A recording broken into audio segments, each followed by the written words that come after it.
देश दुनिया च वसदे पंजाबियों को खुश आमदीद। मैं हरजिंदर सिंह रंधावा, तुसीं देख रहे हो पंजाब टैलीविजन और मेरे नाल ने सीनियर जर्नलिस्ट सरदार जगतार सिंह जी, इन्हां दे नाल सरदार हमीर सिंह जी। मैं आप जी नूं दोवां नूं जी आया आखदा। थैंक यू, शुक्रिया जी। पंजाब दे सब तो वड्डे आगू, सब तो वड्डे तो भाव जिन्हां ने सब तो लंबा समा सियासत दे विच इनिंग खेडी है, सरदार प्रकाश सिंह बादल मरहूम, उन्हां दा अंतिम संस्कार हो चुकिया। और उन्हां दे संस्कार तो बाद जिहड़ी पॉलिटिक्स पूरी तरह थम गई सी, एक वारी फिर रवां होऊगी। एक वारी फिर जलंधर दे विच इलैक्शन कंपेन शुरू होऊगी। सब तो पहलां असीं अज बादल पिंड दे विच अंतिम रस्मां मौके जो संकेत मात्र कुछ एक गल करांगे, अपने मेहमानां तो समझण दा यतन करांगे बहुत संक्षेप च। दूजी गल, दिल्ली दे सियासी घलियारिਆਂ ਦੇ ਵਿੱਚ ਸੱਤਾ ਦੇ ਵਿੱਚ ਕਾਫੀ ਉਥਲ ਪੁਥਲ ਹੈ। ਮਨੀਸ਼ ਸਸੋਦੀਆ ਆਮ ਆਦਮੀ ਪਾਰਟੀ ਦੇ ਵੱਡੇ ਆਗੂ ਨੇ ਔਰ ਉਹਨਾਂ ਨੂੰ ਭਾਰੀ ਸੰਕਟ ਦਾ ਸਾਹਮਣਾ ਹੈ। ਉਹਨਾਂ ਦੀ ਨਿਆਇਕ ਹਿਰਾਸਤ ਵਿੱਚ ਵਾਧਾ ਹੋਇਆ ਔਰ ਨਾਲ ਦੀ ਨਾਲ ਲੰਘੇ ਦਿਨ ਜਦੋਂ ਉਹਨਾਂ ਦੀ ਜ਼ਮਾਨਤ ਦੇ ਉੱਤੇ ਸੁਣਵਾਈ ਹੋ ਰਹੀ ਸੀਗੀ ਤਾਂ ਸੀਬੀਆਈ ਦੇ ਜੱਜ ਨੇ, ਜਿਹੜੇ ਸੀਬੀਆਈ ਦੇ ਵਕੀਲ ਨੇ, ਐਡੀਸ਼ਨਲ ਸੋਲਿਸਿਟਰ ਜਨਰਲ, ਉਹਨਾਂ ਨੂੰ ਸਾਫ਼ ਲਫ਼ਜ਼ਾਂ 'ਚ ਕਿਹਾ ਕਿ ਤੁਸੀਂ ਜਿਹੜੇ ਦੋਸ਼ ਲਾ ਰਹੇ ਹੋ ਉਹਨਾਂ ਨੂੰ ਨਰੇਟ ਕਰੋ। ਤੇ ਉਦੋਂ ਬੜੀ ਦਿਲਚਸਪ ਸਥਿਤੀ ਬਣ ਗਈ ਜਦੋਂ ਉਹਨਾਂ ਨੂੰ ਐਕਸਾਈਜ਼ ਮਾਮਲੇ 'ਚ ਸਾਜ਼ਿਸ਼ ਘਾੜੇ ਦੇ ਰੂਪ ਦੇ ਵਿੱਚ ਪੇਸ਼ ਕੀਤਾ ਗਿਆ ਵਿਜੇ ਨਾਇਰ ਸਮੇਤ। ਔਰ ਜਿਹੜੇ ਤੱਥ ਦੱਸੇ ਗਏ ਉਹ ਕਾਫੀ ਅਹਿਮ ਨੇ। ਅਸੀਂ ਉਹਨਾਂ ਨਾਲ ਤੁਹਾਡੀ ਸਾਂਝ ਪਵਾਉਂਦੇ ਆ ਕਿ ਕਿਵੇਂ ਕਰਪਸ਼ਨ ਦੇ ਖਿਲਾਫ ਹੋਂਦ ਵਿੱਚ ਇਕਾਈ ਪਾਰਟੀ ਨੂੰ ਇਸ ਤਰ੍ਹਾਂ ਦੇ ਮਾਮਲੇ ਫੇਸ ਕਰਨੇ ਪੈ ਰਿਹਾ। ਵੱਖਰੀ ਗੱਲ, ਟਰਾਇਲ ਤੋਂ ਬਾਅਦ ਜੱਜਮੈਂਟ ਆਉਣ ਤੱਕ ਤੁਸੀਂ ਪੁਖਤਾ ਕੁਝ ਨਹੀਂ ਕਹਿ ਸਕਦੇ, ਲੇਕਿਨ ਜਿਸ ਤਰੀਕੇ ਨਾਲ ਇਹ ਕੇਸ ਪੇਸ਼ ਕੀਤਾ ਜਾ ਰਿਹਾ, ਪ੍ਰੋਸੀਡਿੰਗ ਹੋ ਰਹੀਆਂ ਨੇ, ਉਹਦੇ ਵਿੱਚ ਕਈ ਸ਼ੰਕੇ ਸ਼ੁਬੇ ਉੱਠ ਕੇ ਖੜੇ ਹੁੰਦੇ ਨੇ। ਔਰ ਇਹਦਾ ਸਿੱਧਾ ਸੰਬੰਧ ਪੰਜਾਬ ਨਾਲ ਵੀ ਜੁੜ ਰਿਹਾ। ਔਰ ਇਹਦਾ ਸਿੱਧਾ ਸੰਬੰਧ ਪੰਜਾਬ ਨਾਲ ਇਸ ਕਰਕੇ ਵੀ ਜੁੜ ਰਿਹਾ ਕਿ ਜਿਸ ਤਰ੍ਹਾਂ ਦੀ ਪਾਲਿਸੀ ਹੋਂਦ ਵਿੱਚ ਲਿਆਂਦੀ ਗਈ ਆ, ਉਹਨੂੰ ਲੈ ਕੇ ਅਜੇ ਕਈ ਜਾਂਚਾਂ ਤੇ ਕਈ ਪੱਧਰਾਂ ਤੇ ਗੱਲ ਅੱਗੇ ਵਧਣ ਦੀ ਸੰਭਾਵਨਾ ਤੋਂ ਉਹਨਾਂ ਇਨਕਾਰ ਨਹੀਂ ਕੀਤਾ ਕਿ ਜਾਂਚ ਕੁਝ ਮਰਲਿਆਂ ਤੱਕ ਹੋਰ ਅੱਗੇ ਜਾਊਗੀ। ਇਹਦੇ ਨਾਲ ਹੀ ਦੂਜਾ ਮਾਮਲਾ اخلاق ਦਾ, ਕਿਰਦਾਰ ਦਾ, ਐਥਿਕਸ ਦਾ, ਸਿਆਸਤ ਦੇ ਵਿੱਚ ਮਿਆਰ ਦਾ ਹੈ। ਔਰ ਉਹ ਹੈਗਾ ਕਿ ਕਿਹਦੀ ਕੋਠੀ ਤੇ ਕਿੰਨੇ ਪੈਸੇ ਲੱਗੇ। ਪ੍ਰਧਾਨ ਮੰਤਰੀ ਦੀ ਕੋਠੀ ਤੇ 500 ਕਰੋੜ ਲੱਗਿਆ ਰੈਨੋਵੇਸ਼ਨ ਲਈ, ਇਹ ਆਮ ਆਦਮੀ ਪਾਰਟੀ ਵਾਲੇ ਕਹਿੰਦੇ ਆ, ਪਰ ਬੀਜੇਪੀ ਤੱਥਾਂ ਨਾਲ ਪੇਸ਼ ਹੋ ਗਈ ਕਿ ਅਰਵਿੰਦ ਕੇਜਰੀਵਾਲ ਦੀ ਕੋਠੀ ਤੇ 44 ਕਰੋੜ 78 ਲੱਖ ਰੁਪਏ ਦਾ ਖਰਚਾ ਆਇਆ ਕਿਸੇ ਰੈਨੋਵੇਸ਼ਨ ਤੇ, ਉਹ ਵੀ ਅਤ ਆਮ ਆਦਮੀ ਜਿਹੜੇ ਕਹਿੰਦੇ ਸੀ ਅਸੀਂ ਬਿਲਕੁਲ ਕੋਈ ਸਹੂਲਤ ਨਹੀਂ ਲੈਣੀ, ਉਹਨਾਂ ਲਈ ਇਹ ਕਾਫੀ ਵੱਡਾ ਮੂੰਹ ਚੜਾਉਣ ਵਰਗਾ ਮਾਮਲਾ ਹੈ। ਲੇਕਿਨ ਇਹਦੇ ਨਾਲ ਨਾਲ ਆਖਰੀ ਮਾਮਲਾ ਪੰਜਾਬ ਦੇ ਵਿੱਚ ਸੁਰੱਖਿਆ ਨੂੰ ਲੈ ਕੇ, ਵੈਸੇ ਤਾਂ ਪੂਰੇ ਦੇਸ਼ ਦੇ ਵਿੱਚ ਇਹ ਚੱਲਣ ਬੜਾ ਅਹਿਮ ਆ ਕਿ ਤੁਸੀਂ VVIP ਦਿਖਾਉਣ ਲਈ, ਖੁਦ ਨੂੰ ਵੱਡੇ ਖਵਾਉਣ ਲਈ ਆਲੇ ਦੁਆਲੇ 'ਚ ਕਿੰਨਾ ਤਾਮਝਾਮ ਰੱਖਦੇ ਹੋ, ਸੁਰੱਖਿਆ ਗਾਰਡ ਕਿੰਨੇ ਆ, ਸਰਕਾਰੀ ਵਰਦੀਧਾਰੀ ਅੱਗੇ ਪਿੱਛੇ ਕਿੰਨੇ ਆ, ਸਕਾਟਸ ਕਿੰਨੀਆਂ ਨੇ, ਗੱਡੀਆਂ ਅੱਗੇ ਪਿੱਛੇ। ਸਾਡੇ ਸਿਆਸਤਦਾਨਾਂ ਨੂੰ ਪਤਾ ਨਹੀਂ ਇਹ ਕਿਹੜੀ ਮਾਰ ਵਾਗੀ ਆ। ਸੋ ਇਸ ਮਾਮਲੇ 'ਚ ਹਾਈ ਕੋਰਟ 'ਚ ਅੱਜ ਇੱਕ ਸੁਣਵਾਈ ਹੁੰਦੀ, ਉਹਦੇ ਨਾਲ ਤੁਹਾਡੀ ਸਾਂਝ ਪਾਉਂਦੇ ਆ। ਸਭ ਤੋਂ ਪਹਿਲਾਂ ਸਰਦਾਰ ਜਗਤਾਰ ਸਿੰਘ ਜੀ, ਬਾਦਲ ਪਿੰਡ ਦੇ ਵਿੱਚ ਮਰਹੂਮ ਸਰਦਾਰ ਪ੍ਰਕਾਸ਼ ਸਿੰਘ ਬਾਦਲ ਦਾ ਅੰਤਿਮ ਸੰਸਕਾਰ ਕਰ ਦਿੱਤਾ ਗਿਆ ਔਰ ਉਸ ਤੋਂ ਬਾਅਦ ਇੱਕ ਵਾਰੀ 3 ਦਿਨ ਤੋਂ ਲਗਾਤਾਰ ਫੋਕਸ ਹੋਈ ਪੋਲਿਟਿਕਸ, ਥੋੜੀ ਜਿਹੀ ਹਿਲਜੁਲ ਵੱਲ ਵਧੀ ਆ। ਜਲੰਧਰ ਦੇ ਵਿੱਚ ਸਰਗਰਮੀ ਵਧੂਗੀ। ਤੁਸੀਂ ਬਾਦਲ ਪਿੰਡ ਦੇ ਸੀਨ ਨੂੰ, ਅੱਜ ਇਸ ਅੰਤਿਮ ਯਾਤਰਾ ਨੂੰ ਕਿਵੇਂ ਦੇਖਿਆ? ਸਰਦਾਰ ਬਾਦਲ ਨੂੰ ਸ਼ਰਧਾਂਜਲੀ ਦੇਣ ਵੱਖ-ਵੱਖ ਪਾਰਟੀਆਂ ਤੋਂ ਵੱਡੇ ਲੀਡਰ ਜੀ ਪਹੁੰਚ ਚੁੱਕੇ ਸੀ। ਭਾਰਤੀ ਜਨਤਾ ਪਾਰਟੀ ਦੇ ਪ੍ਰਧਾਨ JP ਨੱਡਾ, ਮਿਨਿਸਟਰ ਹਰਦੀਪ ਪੁਰੀ, ਕਾਂਗਰਸ ਦੇ ਆਪਣੇ ਰਾਜਸਥਾਨ ਦੇ ਮੁੱਖ ਮੰਤਰੀ ਅਸ਼ੋਕ ਗਹਿਲੋਟ, ਸਟੇਟ ਲੀਡਰ ਤਾਂ ਸਾਰੇ ਹੀ ਸੀ। ਤੋਂ ਹਰਿਆਣੇ ਦੇ ਵਿੱਚੋਂ ਆਪਣੇ ਭੁਪਿੰਦਰ ਸਿੰਘ ਹੂਡਾ, ਪੰਜਾਬ ਦੇ ਵਿੱਚੋਂ ਰਾਜਾ ਵੜਿੰਗ, ਮਤਲਬ ਇੱਕ ਜਿੰਨਾ ਵੱਡਾ ਕੱਦ ਸੀ ਬਾਦਲ ਸਾਹਿਬ ਦਾ, ਉਹ ਅੱਜ ਉਸ ਗੈਦਰਿੰਗ 'ਚੋਂ ਰਿਫਲੈਕਟ ਹੋ ਰਿਹਾ ਸੀ। ਮੈਂ ਇਹ ਜ਼ਰੂਰ ਕਹਿਣਾ ਚਾਹੂੰਗਾ ਕਿ ਡੈਮੋਕ੍ਰੈਟਿਕ ਡੋਮੇਨ ਦੇ ਵਿੱਚ ਬਾਦਲ ਸਾਹਿਬ ਪਿਛਲੇ 50 ਸਾਲ ਦੇ ਸਭ ਤੋਂ ਵੱਡੇ ਕੱਦ ਦੇ ਲੀਡਰ ਸੀ। ਇਹਦੇ ਬਾਰੇ ਮੇਰੇ ਖਿਆਲ ਦੇ ਵਿੱਚ ਕਿਸੇ ਦੇ ਵੀ ਕੋਈ ਦੋ ਰਾਏ ਨਹੀਂ ਹੋਣੀ ਚਾਹੀਦੀ। ਸੋ ਅੱਜ ਜਿਹੜਾ ਉੱਥੇ ਮਾਹੌਲ ਸੀ, ਮਾਹੌਲ ਬਹੁਤ ਗਮਗੀਨ ਸੀ ਔਰ ਫੈਮਿਲੀ ਤਾਂ ਖਾਸ ਕਰਕੇ ਬਹੁਤ, ਮਤਲਬ ਜਦੋਂ ਗਮ ਪੂਰਾ ਕੈਨੇਡਾ ਡੁੱਬੀ ਹੋਈ ਸੀਗੀ ਤੇ ਬਹੁਤ ਸੈਂਟੀਮੈਂਟਲ ਸੀਨ ਸੀ ਸਾਰੇ। ਤੇ ਉਹ ਸੀਨ ਐਸੇ ਸੀ ਕਿ ਹਰ ਬੰਦੇ ਨੂੰ ਹਿਲਾ ਕੇ ਰੱਖਦੇ। ਸੁਖਬੀਰ ਸਿੰਘ ਬਾਦਲ ਖੁਦ ਜਿਵੇਂ ਲਾਸਟ ਅਖੀਰ ਤੇ ਆ ਕੇ ਵਰਚੁਅਲੀ ਜਿਵੇਂ ਕੁਨੈਕਟ ਕਰਕੇ ਹੁੰਦੇ ਆਪਣੇ ਫਾਦਰ ਨੂੰ ਲਾਸਟ ਮਿੰਟ ਤੇ ਦੇਖਦੇ ਹੋਏ ਸੈਂਟੀਮੈਂਟਲੀ, ਉਹ ਸੀਨ ਸੀ। ਉਹਨਾਂ ਦੀ ਭੈਣ ਵੀ, ਖੁਦ ਵੀ, ਸਾਰੇ ਹੀ ਰਿਸ਼ਤੇਦਾਰ ਸਾਹਿਬ, ਮਨਪ੍ਰੀਤ ਸਿੰਘ, ਉਹਨਾਂ ਦੀ ਵਾਈਫ, ਬੱਚੇ। ਸੋ ਸੀਨ ਬਹੁਤ, ਜਿਹਨੂੰ ਹਿਰਦੇ ਵਿੱਚ ਕਹਿੰਦੇ ਆ, ਉਹੋ ਜਿਹਾ ਸੀਨ ਸੀ। ਔਰ ਅਕਰਾਸ ਦੀ ਬੋਰਡ ਸਾਰੇ ਪਾਰਟੀਆਂ ਦੇ ਲੀਡਰਸ ਤੇ ਲੋਕਾਂ ਦਾ ਉੱਥੇ ਹਜੂਮ ਇਕੱਠਾ ਹੋਣਾ ਸਰਦਾਰ ਬਾਦਲ ਨੂੰ ਇੱਕ ਬਹੁਤ ਵੱਡੀ ਸ਼ਰਧਾਂਜਲੀ ਸੀ। ਜੀ, ਸਰਦਾਰ ਹਮੀਤ ਸਿੰਘ ਜੀ, ਤੁਸੀਂ ਇਹਨੂੰ ਕਿਵੇਂ ਲਿਆ? ਅਸਲ ਦੇ ਵਿੱਚ ਇਹ ਸੀ, ਜਿਵੇਂ ਕਿਹਾ ਗਿਆ ਕਿ ਬਾਦਲ ਸਾਹਿਬ ਵੱਡੇ ਕੱਦ ਦੇ ਵੀ ਨੇ ਤੇ ਵੱਡੀ ਉਮਰ ਦੇ ਲੀਡਰ ਵੀ ਸ਼ਾਇਦ ਉਹੀ ਸੀ ਕਿ ਹੁਣ ਉਸ ਪੀੜ੍ਹੀ ਦੇ ਲੀਡਰਾਂ ਦੇ ਵਿੱਚੋਂ ਲਗਭਗ ਉਹਨਾਂ ਦੀ ਇੰਨੀ ਉਮਰ, ਬਾਕੀ ਉਦੋਂ ਛੋਟੇ ਹੀ ਨੇ ਸ਼ਾਇਦ ਉਮਰ ਦੇ ਵਿੱਚ, ਜਿਹੜੇ ਸਰਗਰਮ ਸਿਆਸਤ 'ਚ ਵੀ ਹੋਣ ਤੇ ਉਸ ਏਜ ਦੇ ਗਰੁੱਪ ਦੇ ਵਿੱਚ ਹੋਣ। ਔਰ ਲਗਾਤਾਰ ਖੈਰ ਆ 2 ਦਿਨ ਤੋਂ ਜਦੋਂ ਤੋਂ ਇੱਥੇ ਮਤਲਬ ਅਕਾਲੀ ਦਲ ਦੇ ਦਫ਼ਤਰ 'ਚ, ਫੋਰਟਿਸ ਹਸਪਤਾਲ ਦੇ ਵਿੱਚ ਫਿਰ ਇੱਕ ਕਾਫਲਾ ਚੱਲਦਾ ਰਾਤ 9, 9:30 ਵਜੇ ਤੱਕ ਬਾਦਲ ਪਿੰਡ ਪਹੁੰਚਦਾ, ਉਦੋਂ ਤੱਕ। ਫਿਰ ਅੱਜ ਇੱਕ ਤਾਂ ਇਹ ਹੈਗਾ ਹੀ ਹੈ ਕਿ ਉਹ ਸਾਰਾ ਉਹਨਾਂ ਦਾ ਇੱਕ ਆਲਾ ਦੁਆਲਾ ਜਿਹੜਾ ਰਿਲੇਸ਼ਨ ਹੈ, ਉਹ ਸੰਬੰਧ ਨੇ, ਜਾਂ ਲੋਕਾਂ ਨੂੰ ਜੋ ਲੱਗਿਆ ਜਿੱਥੇ ਜਿੱਥੇ ਜਿੱਡਾ ਵੱਡਾ ਦਾਇਰਾ ਹੁੰਦਾ ਉੱਡਾ ਜਾਣਾ ਉਹ ਹੁੰਦਾ ਹੀ ਹੈ। ਆਪਣੇ ਪੰਜਾਬ ਦੇ ਵਿੱਚ ਇੱਕ ਉਸ ਲੈਵਲ ਦਾ ਪੁਰਾਣਾ ਇੱਕ ਇਤਿਹਾਸ ਵੀ ਹੈ। ਇੱਧਰ ਮਾਲਵੇ 'ਚ ਤਾਂ ਉਹਨੂੰ ਬਵਾਨ ਕਹਿੰਦੇ ਨੇ, ਬਵਾਨ ਕੱਢਦੇ ਨੇ ਜਦੋਂ ਪੋਤੇ ਪੋਤੀਆਂ ਪੜੋਤੇ ਦੋਤੇ ਵਾਲਾ ਬੰਦਾ ਹੁੰਦਾ ਨਾ, ਵੀ ਇਹ ਹੁਣ ਭਰਿਆ ਭਰੂਨਿਆ ਘਰ ਛੱਡ ਕੇ ਜਾ ਰਹੇ ਆ, ਸਾਰਾ ਕੁਝ ਦੇਖ ਕੇ ਦੀਨ ਦੁਨੀਆ ਦੇ ਵਿੱਚ ਕੋਈ ਇਹੋ ਜਿਹੀ ਗੱਲ ਨਹੀਂ, ਨਾਰਮਲ ਇਹ ਗੱਲ ਹੈ। ਸਿੱਖੀ 'ਚ ਵੈਸੇ ਵੀ, ਸਿੱਖੀ ਤਾਂ ਮੇਰੇ ਖਿਆਲ ਹੈ ਦੋਨੋਂ ਤਰ੍ਹਾਂ ਦੀ, ਜਿਹੜੀ ਜਨਮ ਨੂੰ ਤੇ ਮਰਨ ਨੂੰ ਇੱਕੋ ਤਰ੍ਹਾਂ ਢੰਗ ਦੇ ਨਾਲ ਬਿਹੇਵ ਕਰਦੀ ਹੈ। ਪ੍ਰਤੀਕ ਅਸੀਂ ਗੁਰੂ ਸਾਹਿਬਾਨ ਤੋਂ ਲੈ ਕੇ ਬਾਕੀ ਲੋਕਾਂ ਦਾ, ਸਾਰਿਆਂ ਦਾ ਦੇਖਦੇ ਆ ਜਿਹੜੇ ਸਿੱਖ ਸੰਘਰਸ਼ਾਂ ਦੇ ਵਿੱਚ ਉਹ ਹੋਏ ਨੇ, ਚਾਹੇ ਉਹ ਸ਼ਹੀਦੀ ਦਿਵਸ ਹੋਣ, ਚਾਹੇ ਉਹ ਮਾਰ, ਅਸੀਂ ਨਗਰ ਕੀਰਤਨ ਤੋਂ ਲੈ ਕੇ ਵੱਖ-ਵੱਖ ਟਾਈਪ ਦਾ, ਇੱਕੋ ਟਾਈਪ ਦਾ ਮਾਹੌਲ, ਕਿਉਂਕਿ ਭਾਣਾ ਮੰਨਣ ਦਾ ਇੱਕ ਕਨਸੈਪਟ ਜਿਹੜਾ ਹੈ ਬੜੇ ਵੱਡੇ ਪੱਧਰ ਦੇ ਉੱਤੇ, ਜਿਹਦੇ ਨਾਲ ਉਹ ਚੀਜ਼ਾਂ ਜੁੜਦੀਆਂ ਨੇ, ਜੁੜ ਆ ਕੇ ਉਸ ਲੈਵਲ ਦੀਆਂ ਬਣਦੀਆਂ ਨੇ। ਇਹ ਨਾਰਮਲ ਇੱਕ ਮਾਹੌਲ ਹੈ, ਵੱਖ-ਵੱਖ ਕਲਚਰ 'ਚ ਵੱਖ-ਵੱਖ ਲੋਕਾਂ ਦਾ ਵੱਖ-ਵੱਖ ਤਰੀਕੇ ਦਾ। ਔਰ ਕਈ ਟਰਾਈਬ ਨੇ, ਜਿਹੜੇ ਕਬੀਲੇ ਨੇ, ਮੈਂ ਇੱਕ ਵਾਰ ਗਿਆ ਹੈਦਰਾਬਾਦ ਤੋਂ ਦੂਰ ਕਿਸੇ ਕਬੀਲੇ ਦੇ ਵਿੱਚ, ਇੱਕ ਟਰਾਈਬਲ ਕਿਸੇ ਦੀ ਮੌਤ ਹੋਈ ਸੀ, ਸਾਨੂੰ ਲੱਗਾ ਬੰਦੇ ਢੋਲ ਵਜਾਉਂਦੇ ਆ ਰਹੇ ਨੇ, ਨੱਚਦੇ ਆ ਰਹੇ ਨੇ, ਸ਼ਰਾਬ ਦਾ ਪੈਗ ਵੀ ਪੀ ਕੇ ਆ ਰਹੇ ਨੇ। ਹਰ ਇੱਕ ਦਾ ਆਪੋ ਆਪਣਾ ਕਲਚਰ ਹੈ, ਆਪੋ ਆਪਣਾ ਸੱਭਿਆਚਾਰ ਹੈ, ਆਪੋ ਆਪਣੀ ਗੱਲ ਉਸ ਲੈਵਲ ਤੇ। ਪਰ ਜਦ ਕੋਈ ਘੱਟ ਉਮਰ 'ਚ ਜਾਂਦਾ ਹੈ, ਉਮਰ ਦੇ ਉਮੀਦ, ਹਾਲਾਂਕਿ ਭਾਣਾ ਮੰਨਣ ਤਾਂ ਆਪਾਂ ਉਦੋਂ ਤੋਂ ਵੀ ਕਹਿੰਦੇ ਆ ਕਿ ਸਭ ਨੂੰ ਸਾਰੇ ਹੀ ਕਹਿੰਦੇ ਨੇ ਭਾਣਾ ਤਾਂ ਭਾਈ ਮੰਨਣਾ ਪੈਣਾ ਉਸ ਲੈਵਲ ਦਾ। ਪਰ ਆਪਣੀ ਸਮੁੱਚੀ ਜੀਵਨ ਦੇ ਵਿੱਚ ਇੱਕ ਸਫਲ ਜੀਵਨ, ਜਿਹਨੂੰ ਤੁਸੀਂ ਕਹਿ ਸਕਦੇ ਹੋ ਆਮ ਟਰਮ 'ਚ ਸਫਲ ਜੀਵਨ ਆਪਾਂ ਕਿਹਨਾਂ ਨੂੰ ਕਹਿੰਦੇ ਆ? ਜਵਾਕ ਸੈੱਟ ਨੇ ਜੀ, ਬਾਕੀ ਚੀਜ਼ਾਂ ਨੇ, ਅਸੀਂ ਇਹ ਤਾਂ ਸਫਲ ਜੀਵਨ ਨਹੀਂ ਮੰਨਿਆ ਹਜੇ ਤੱਕ ਤਾਂ, ਕਿ ਬੰਦਾ ਘਰ ਛੱਡ ਗਿਆ ਤੇ ਟੋਟਲ ਸਮਾਜ ਦੇ ਲੇਖੇ ਲਾਤਾ, ਤੇ ਉਹ ਸਫਲ ਜੀਵਨ ਹੈ ਅਸਲ ਦੇ ਵਿੱਚ। ਚਾਹੇ ਬੱਚਿਆਂ ਨੂੰ ਉਹ ਅਜੇ ਉਸ ਪਾਸੇ ਵੱਲ ਮਤਲਬ ਘੱਟ ਸੋਚਦਾ, ਜਿੰਨੇ ਮੈਂ ਭੋਗਾਂ ਤੇ ਬੋਲਦੇ ਸੁਣਦਾ ਲੋਕਾਂ ਨੂੰ ਇਹ ਸੁਣਦਾ ਕਿ ਦੇਖੋ ਜਵਾਕ ਸੈੱਟ ਨੇ, ਬਾਕੀ ਸੈੱਟ ਹੈ, ਪੜ੍ਹਾ ਲਿਖਾ ਤੇ ਵਧੀਆ ਬਣਾ ਤੇ। ਅਜੇ ਸਾਡਾ ਦਾਇਰਾ ਓਨਾ ਕੁ ਹੋ ਗਿਆ, ਮੇਰਾ ਖਿਆਲ ਸਿੱਖੀ ਦਾ ਬਹੁਤ ਵਿਸ਼ਾਲ ਫਿਲਾਸਫੀਕਲ ਦਾਇਰਾ ਜਿਹੜਾ ਉਹ ਤਾਂ ਅਲੱਗ ਟਾਈਪ ਦਾ।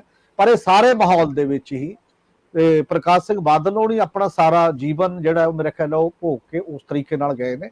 ਔਰ ਇਹ ਕਾਫੀ ਹੱਦ ਤੱਕ ਠੀਕ ਹੈ, ਕੋਈ ਵੀ ਜਾਂਦਾ ਜਦੋਂ ਕਹਿੰਦੇ ਨੇ ਰੁੱਖ ਨਾਲੋਂ ਕੋਈ ਟਾਹਣੀ ਟੁੱਟਦੀ ਹੈ ਤਾਂ ਉਹਨਾਂ ਦਾ ਅਸਰ ਪੈਂਦਾ ਹੀ ਆ ਉਸ ਮਾਮਲੇ ਦੇ ਵਿੱਚ। ਪਰ ਫਿਰ ਵੀ ਮੈਨੂੰ ਲੱਗਦਾ ਕਿ ਇਹ ਇੱਕ ਗਲੋਰੀਅਸ ਪੀਰੀਅਡ ਉਹਨਾਂ ਦਾ ਕਾਫੀ ਪੁਰਾਣਾ ਰਿਹਾ। ਹੁਣ ਇਹ ਡਿਕਲਾਈਨ ਦਾ ਪੀਰੀਅਡ ਜਿਹੜਾ ਥੋੜਾ ਬਹੁਤ ਆਇਆ ਸੀ, ਜਾਂ ਕਿਸ ਲੈਵਲ ਦੀਆਂ ਗੱਲਾਂ, ਉਹ ਅਲੱਗ ਗੱਲਾਂ ਨੇ, ਉਹ ਸਿਆਸੀ ਗੱਲਾਂ ਨੇ। ਨਿੱਜੀ ਜੀਵਨ ਦਾ ਜਿਹੜਾ ਇੱਕ ਮਾਮਲਾ ਹੈ ਉਹਨੂੰ ਜੇਕਰ ਅਸੀਂ ਦੇਖਦੇ ਹਾਂ ਤਾਂ ਮੇਰੇ ਖਿਆਲ ਆ 2 ਦਿਨ ਹੁਣ ਹੋ ਗਏ ਨੇ, ਇੱਕ ਟਾਈਪ ਦਾ ਵਿਵਾਦ ਨਹੀਂ ਸੀ ਜੇਕਰ ਦੇਖਿਆ ਜਾਏ ਤਾਂ, ਇੱਕ ਟਾਈਪ ਦਾ ਦੁਨੀਆ ਲਗਾਤਾਰ ਟੀਵੀ ਚੈਨਲ ਲਾਈਵ ਕਰਦੇ ਰਹੇ, ਬਾਕੀ ਚੀਜ਼ਾਂ ਲੋਕ ਦੇਖਦੇ ਰਹੇ ਕੀ ਹੋ ਰਿਹਾ ਉਹਨਾਂ ਦੀ ਜ਼ਿੰਦਗੀ ਦੇ ਸਾਰੇ ਪੋਜ਼ਿਟਿਵ ਪੱਖ ਲਗਭਗ, ਹਾਲਾਂਕਿ ਨੈਗੇਟਿਵ ਵੀ ਹੁੰਦੇ ਨੇ ਹਰ ਬੰਦੇ ਦੇ, ਉਸ ਲੈਵਲ ਤੇ ਗੱਲ ਨਹੀਂ, ਉਹ ਸਾਰੇ ਪੋਜ਼ਿਟਿਵ ਪੱਖ ਉਜਾਗਰ ਵੀ ਹੋਏ ਨੇ, ਸਾਰੇ ਕਿਤੇ ਕਰਦੇ ਰਹੇ ਜਿੰਨੇ ਵੀ ਟੀਵੀ ਚੈਨਲ ਜਾਂ ਅਖਬਾਰਾਂ ਸਾਰੀਆਂ ਵੱਖ-ਵੱਖ ਟਾਈਪ ਦੇ ਲਿਖਿਆ।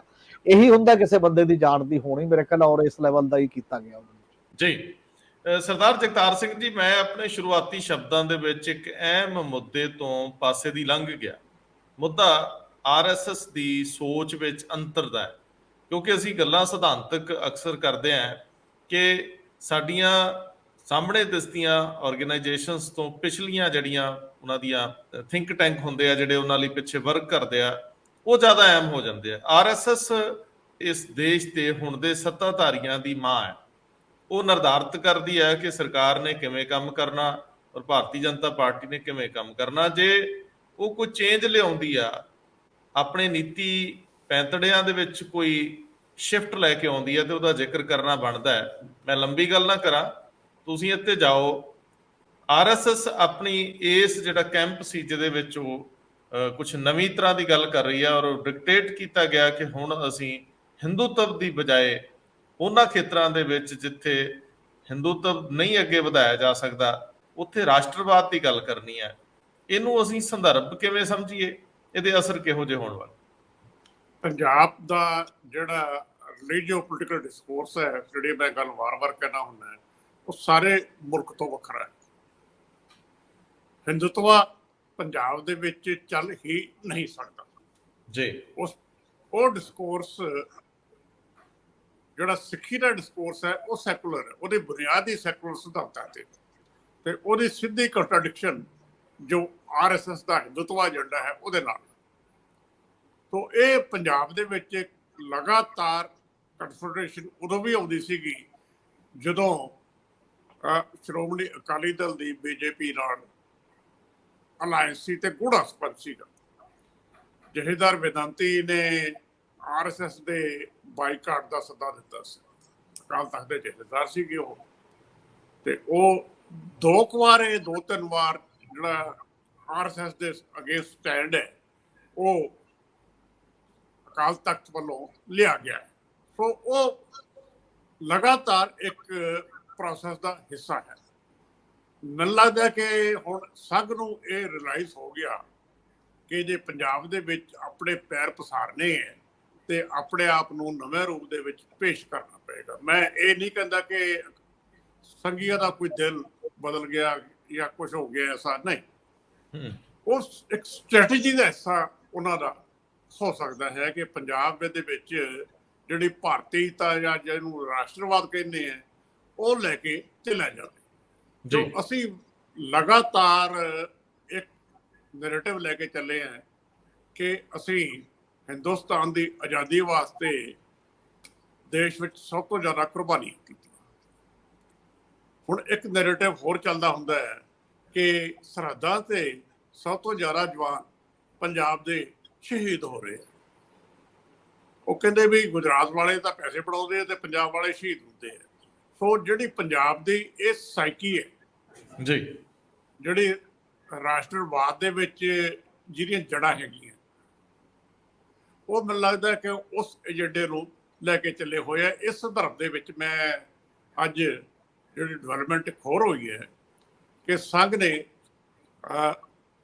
ਸਰਸੰਘ ਚਾਲਕ ਇਹਨਾਂ ਦੇ ਜਿਹੜਾ ਚੀਫ ਹੈਗੇ ਆ ਮੋਹਨ ਭਾਗਵਤ ਸੰਘ ਦੇ, ਤੇ ਜਥੇਬੰਦੀ ਵੱਲੋਂ ਉਹਨਾਂ ਨੇ ਸਰਦਾਰ ਪ੍ਰਕਾਸ਼ ਸਿੰਘ ਬਾਦਲ ਨੂੰ ਸ਼ਰਧਾਂਜਲੀ ਭੇਟ ਕੀਤੀ ਹੈ। ਉਹ ਇੰਗਲਿਸ਼ ਦੇ ਵਿੱਚ ਵੀ ਹੈ ਤੇ ਹਿੰਦੀ ਦੇ ਵਿੱਚ ਵੀ ਹੈ, ਉਹਨਾਂ ਦੇ ਹੈਂਡਲ ਤੇ ਪਈ। ਸੋ ਇਹ ਬਹੁਤ ਸਿਗਨੀਫਿਕੈਂਟ ਇੱਕ ਗੱਲ ਹੈ ਤੇ ਦਰਸਾਉਂਦੀ ਹੈ ਕਿ ਸੰਘ ਪੰਜਾਬ ਦੇ ਵਿੱਚ ਬਾਰੇ ਕਿੰਨਾ ਸੀਰੀਅਸ ਹੈ। ਮੈਂ ਗੁਰਚਰਨ ਸਿੰਘ ਟੌੜਾ ਦੇ ਵੇਲੇ ਦਾ ਮੈਨੂੰ ਯਾਦ ਹੈ, ਮੈਨੂੰ ਲੱਗਦਾ ਨਹੀਂ ਕਿ ਸੰਘ ਵੱਲੋਂ ਕੋਈ ਐਸੀ ਟ੍ਰਿਬਿਊਟ ਪੇਸ਼ ਕੀਤਾ ਗਿਆ ਹੋਵੇ। ਇਹ ਪੰਜਾਬ ਦੇ ਵਿੱਚ ਨਾਲ ਬਾਦਲ ਸਾਹਿਬ ਦਾ ਕੱਦ ਉਸ ਡੋਮੇਨ 'ਚ ਬਹੁਤ ਵੱਡਾ ਸੀਗਾ। ਮੈਂ ਉਹ ਵੀ ਨਾਲ ਹੀ ਐਸਪੈਕਟ ਲੈ ਕੇ ਚੱਲਦਾ ਹੈ। ਸੋ ਦੋਵੇਂ ਗੱਲਾਂ ਹੋ ਸਕਦੀਆਂ ਵੀ ਜਿਹੜਾ ਸੰਘ ਦਾ ਜਿਹੜਾ ਹੁਣ ਬ੍ਰੌਡਰ ਐਟੀਟਿਊਡ ਹੈ ਪੰਜਾਬ ਬਾਰੇ ਕਿ ਨਵੇਂ ਤਰੀਕੇ ਨਾਲ ਐਂਟਰੀ ਕਰਨਾ, ਉਸ ਕੰਟੈਕਸਟ ਦੇ ਵਿੱਚ ਜਿਹੜੀ ਬਾਦਲ ਸਾਹਿਬ ਦੀ ਸ਼ਰਧਾਂਜਲੀ ਹੈ ਮੈਂ ਉਹਨੂੰ ਦੇਖਦਾ। ਪੰਜਾਬ ਦੇ ਵਿੱਚ ਪਿਛਲੇ ਕੁਝ ਦਿਨਾਂ ਤੋਂ ਇੱਕ ਬਾਇਨਰੀ ਚੱਲ ਰਹੀ ਸੀਗੀ, ਖਾਸ ਕਰਕੇ ਅੰਮ੍ਰਿਤਪਾਲ ਜਦੋਂ ਸੀਨ ਤੇ ਆਇਆ।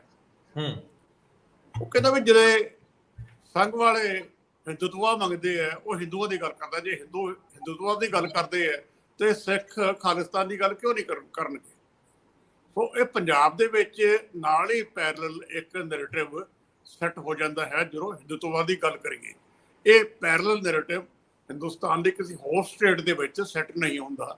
ਇਹ ਸਮੱਸਿਆ ਪੰਜਾਬ ਦੀ ਹੀ ਹੈ। ਸੋ ਮੈਨੂੰ ਲੱਗਦਾ ਹੈ ਕਿ ਇਸ ਢੰਗ ਨਾਲ ਉਹਨਾਂ ਨੇ ਆਪਣਾ ਨਵਾਂ ਚਿਹਰਾ ਪੰਜਾਬ ਦੇ ਵਿੱਚ ਪੇਸ਼ ਕੀਤਾ ਜੀ।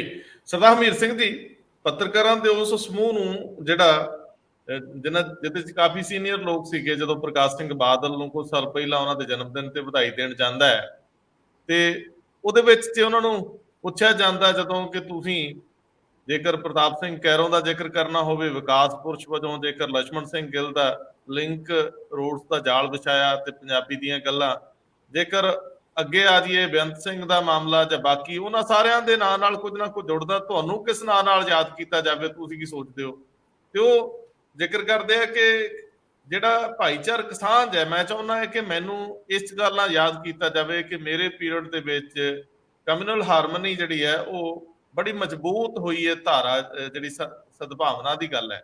ਤੇ ਜਦੋਂ ਅਸੀਂ ਇਸ ਤਰ੍ਹਾਂ ਨਾਲ ਪੰਜਾਬ ਨੂੰ ਇਸ ਪੱਧਰ ਤੇ ਦੇਖਦੇ ਹਾਂ, ਕਿਉਂਕਿ ਇਹਨੂੰ ਚੰਗੇ ਨਜ਼ਰੀਏ ਨਾਲ ਵੀ ਦੇਖਿਆ ਜਾਂਦਾ, ਇੱਕ ਵੱਡਾ ਸੈਕਸ਼ਨ ਇਹਨੂੰ ਵੈਲਕਮ ਵੀ ਕਰਦਾ, ਕਰਨਾ ਵੀ ਬਣਦਾ। ਆਰਐਸਐਸ ਜਦੋਂ ਇਸ ਪੈਂਤੜੇ ਨਾਲ ਅੱਗੇ ਵੱਧ ਰਹੀ ਹੈ ਕਿ ਜਿੱਥੇ ਜਿੱਥੇ ਅਸੀਂ ਹਿੰਦੂਤਵ ਨਹੀਂ ਚਲਾ ਸਕਦੇ, ਉੱਥੇ ਰਾਸ਼ਟਰਵਾਦ ਦੀ ਨਜ਼ਰੀਏ ਤੋਂ ਅੱਗੇ ਚੱਲੀਏ। ਪਰ ਇਹਦੇ ਕੋਈ ਡੂੰਘੇ ਅਰਥ ਵੀ ਹੈ, ਜਿਵੇਂ ਸਰਦਾਰ ਜਗਤਾਰ ਸਿੰਘ ਦੱਸ ਰਿਹਾ। ਤੁਹਾਡੇ ਸਮਝਣ ਅਨੁਸਾਰ ਫਿਰ ਆਪਾਂ ਅੱਗੇ ਵਧਦੇ ਹਾਂ। ਪਹਿਲਾਂ ਤਾਂ ਪੱਤਰਕਾਰਾਂ ਨਾਲ ਇੱਕੋ ਹੀ ਸਵਾਲ ਸੀ, ਉਹ ਸਵਾਲ ਮੈਂ ਹੀ ਕੀਤਾ ਸੀ ਸਰਦਾਰ ਪ੍ਰਕਾਸ਼ ਸਿੰਘ ਬਾਦਲ ਨੂੰ, ਮੈਨੂੰ ਪਤਾ, ਕਿਉਂਕਿ ਪਰ ਉਹ ਚ ਬੇਅੰਤ ਸਿੰਘ ਦਾ ਨਾਂ ਨਹੀਂ ਸੀ ਲਿਆ ਗਿਆ, ਕੇਵਲ ਕੈਰੋਂ ਦਾ ਤੇ ਲਸਣ ਸਿੰਘ ਗਿੱਲ ਦਾ ਨਾਂ ਦੇ ਸਵਾਲ ਤੇ, ਜਿਹੜੇ ਬੰਦਿਆਂ ਨੂੰ ਜਾਣਿਆ ਜਾਂਦਾ ਉਸ ਲੈਵਲ ਤੇ, ਜਿਹੜਾ ਉਹਨਾਂ ਨੇ ਜਵਾਬ ਦਿੱਤਾ ਮਤਲਬ ਉਸ ਪੱਧਰ ਦੇ ਉੱਤੇ, ਮੈਨੂੰ ਪਤਾ ਉਸ ਸਾਰੇ ਪ੍ਰੋਸੈਸ ਦਾ। ਔਰ ਉਹ ਇੱਕ ਅਲੱਗ ਗੱਲ ਹੈ, ਔਰ ਉਹ ਅਜੇ ਤੱਕ ਵੀ ਕਹਿੰਦੇ ਰਹੇ ਕਿ ਭਾਈਚਾਰਕ ਸਾਂਝ ਸਾਡਾ ਬੁਨਿਆਦੀ ਹੈ। ਔਰ ਇਹ ਵੀ ਇੱਕ ਗੱਲ ਹੈ, ਜਿਵੇਂ ਸਰਦਾਰ ਜਗਤਾਰ ਸਿੰਘ ਉਹਨਾਂ ਨੇ ਕਿਹਾ ਕਿ ਮੋਹਨ ਭਾਗਵਤ ਨੇ ਇਹ ਇੱਕ ਮਤਲਬ ਸ਼ੋਕ ਪ੍ਰਸਤਾਵ ਜਿਹੜਾ ਜਾਂ ਸ਼ੋਕ ਮਤਾ ਭੇਜਿਆ।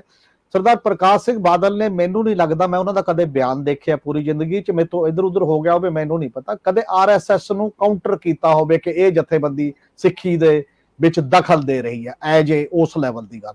ਜਿਹੜੇ ਜਥੇਦਾਰ ਗੁਰਚਰਨ ਸਿੰਘ ਟੌਹੜਾ ਜਾਂ ਬਾਕੀ ਲੀਡਰ ਨੇ ਪੰਥਕ ਧਿਰ ਦੇ, ਉਹ ਕਿੰਨੇ ਵਾਰ ਕਹਿੰਦੇ ਰਹਿੰਦੇ ਸੀ ਕਿ ਉਹ ਸਾਡੇ ਉਹਦੇ ਚ ਦਖਲ ਨਾ, ਕਿਉਂਕਿ ਉਹਦਾ ਇੱਕ ਪਿਛੋਕੜ ਹੈ। ਉਹਦਾ ਪਿਛੋਕੜ ਇਹ ਹੈ ਕਿ ਬੜੇ ਲੰਮੇ ਸਮੇਂ ਤੋਂ, ਜਦੋਂ ਤੋਂ ਭਾਈ ਕਾਹਨ ਸਿੰਘ ਨਾਭਾ ਹਮ ਹਿੰਦੂ ਨਹੀਂ ਹੈ ਲਿਖਣ ਲਈ ਉਹਨਾਂ ਨੂੰ ਮਜਬੂਰ ਹੋਣਾ ਪੈਂਦਾ ਹੈ, ਜਦੋਂ ਤੋਂ ਗਿਆਨੀ ਦਿੱਤ ਸਿੰਘ ਇੱਥੇ ਇੱਕ ਇਹ ਸਾਰਾ ਵਿਦਵਾਨ ਇੱਕ ਸਿੰਘ ਸਭਾ ਲਹਿਰ ਦੀ ਗੱਲ ਕਰਦੇ ਨੇ, ਤੇ ਉਹ ਸਾਰੇ ਸਿੱਖਾਂ ਨੂੰ ਹਿੰਦੂਤਵ ਦਾ ਹੀ ਇੱਕ ਪਾਰਟ ਸਮਝਦੇ ਨੇ ਜਿਹੜੇ ਫਿਲਾਸਫੀਕਲੀ, ਉਹ ਸਾਰੀ ਇੱਕ ਸਿੰਘ ਸਭਾ ਮੂਵਮੈਂਟ ਕਾਊਂਟਰ ਕਰਦੀ ਹੈ ਓਪਨ ਡਿਬੇਟ ਦੇ ਵਿੱਚ ਆ ਕੇ। ਜਿਹੜਾ ਇੱਕ ਬੈਠਦੇ ਨੇ ਮਤਲਬ ਜਦੋਂ ਆਰੀਆ ਸਮਾਜੀ ਮੂਵਮੈਂਟ ਤੇ ਉਹਦੇ ਵਿੱਚ ਬੈਠ ਕੇ ਕਿ ਅਸੀਂ ਅਲੱਗ ਕਿਵੇਂ ਆ ਅਸਲ ਦੇ ਵਿੱਚ, ਫਿਰ ਉਹ ਇੰਡੀਅਨ ਕਾਨਸਟੀਟਿਊਸ਼ਨ ਤੱਕ ਆ ਜਾਂਦਾ ਹੈ। ਫਿਰ ਪ੍ਰਕਾਸ਼ ਸਿੰਘ ਬਾਦਲ ਹੋਣੀ ਬਾਅਦ ਦੇ ਵਿੱਚ ਇਹ ਕਹਿੰਦੇ ਨੇ ਮੈਂ ਪਾਰਟੀ ਦਾ ਹੁਕਮ ਮੰਨਿਆ, ਸ਼ਾਇਦ ਮੈਂ ਨਾ ਕਰਦਾ ਹੋ, ਜਦੋਂ ਸੰਵਿਧਾਨ ਦੀ ਧਾਰਾ 25 ਜਿਹੜੀ 20 ਦਾ ਸਵਾਲ ਹੈ ਜਿਹੜੇ ਨੂੰ ਸਾੜਨ ਦੇ ਲਈ ਅਕਾਲੀ ਦਲ ਇੱਕ ਵਾਰ ਇਹ ਗੱਲ ਕਰਦਾ ਕਿ ਸਾਨੂੰ ਇੱਕ ਵੱਖਰੇ ਧਰਮ ਵਜੋਂ ਮਾਨਤਾ ਕਿਉਂ ਨਹੀਂ ਹੈ, ਤੇ ਸਰਦਾਰ ਪ੍ਰਕਾਸ਼ ਸਿੰਘ ਬਾਦਲ ਉਹਨੂੰ ਸਾੜਦੇ ਵੀ ਨੇ। ਬਾਅਦ ਚ ਉਹਨਾਂ ਨੇ ਉਹਦੀ ਸਫਾਈ ਵੀ ਦਿੰਦੇ ਨੇ ਜਾ ਕੇ ਕਿ ਮੈਂ ਤਾਂ ਪਾਰਟੀ ਦਾ ਹੁਕਮ ਮੰਨਦਾ ਹਮੇਸ਼ਾ ਹੀ, ਮੇਰੀ ਨਿੱਜੀ ਰਾਏ ਕੋਈ ਵੀ ਹੋਵੇ ਚਾਹੇ, ਤੇ ਇਸ ਕਰਕੇ ਮੈਨੂੰ ਉਹ ਕਰਨਾ ਪਿਆ।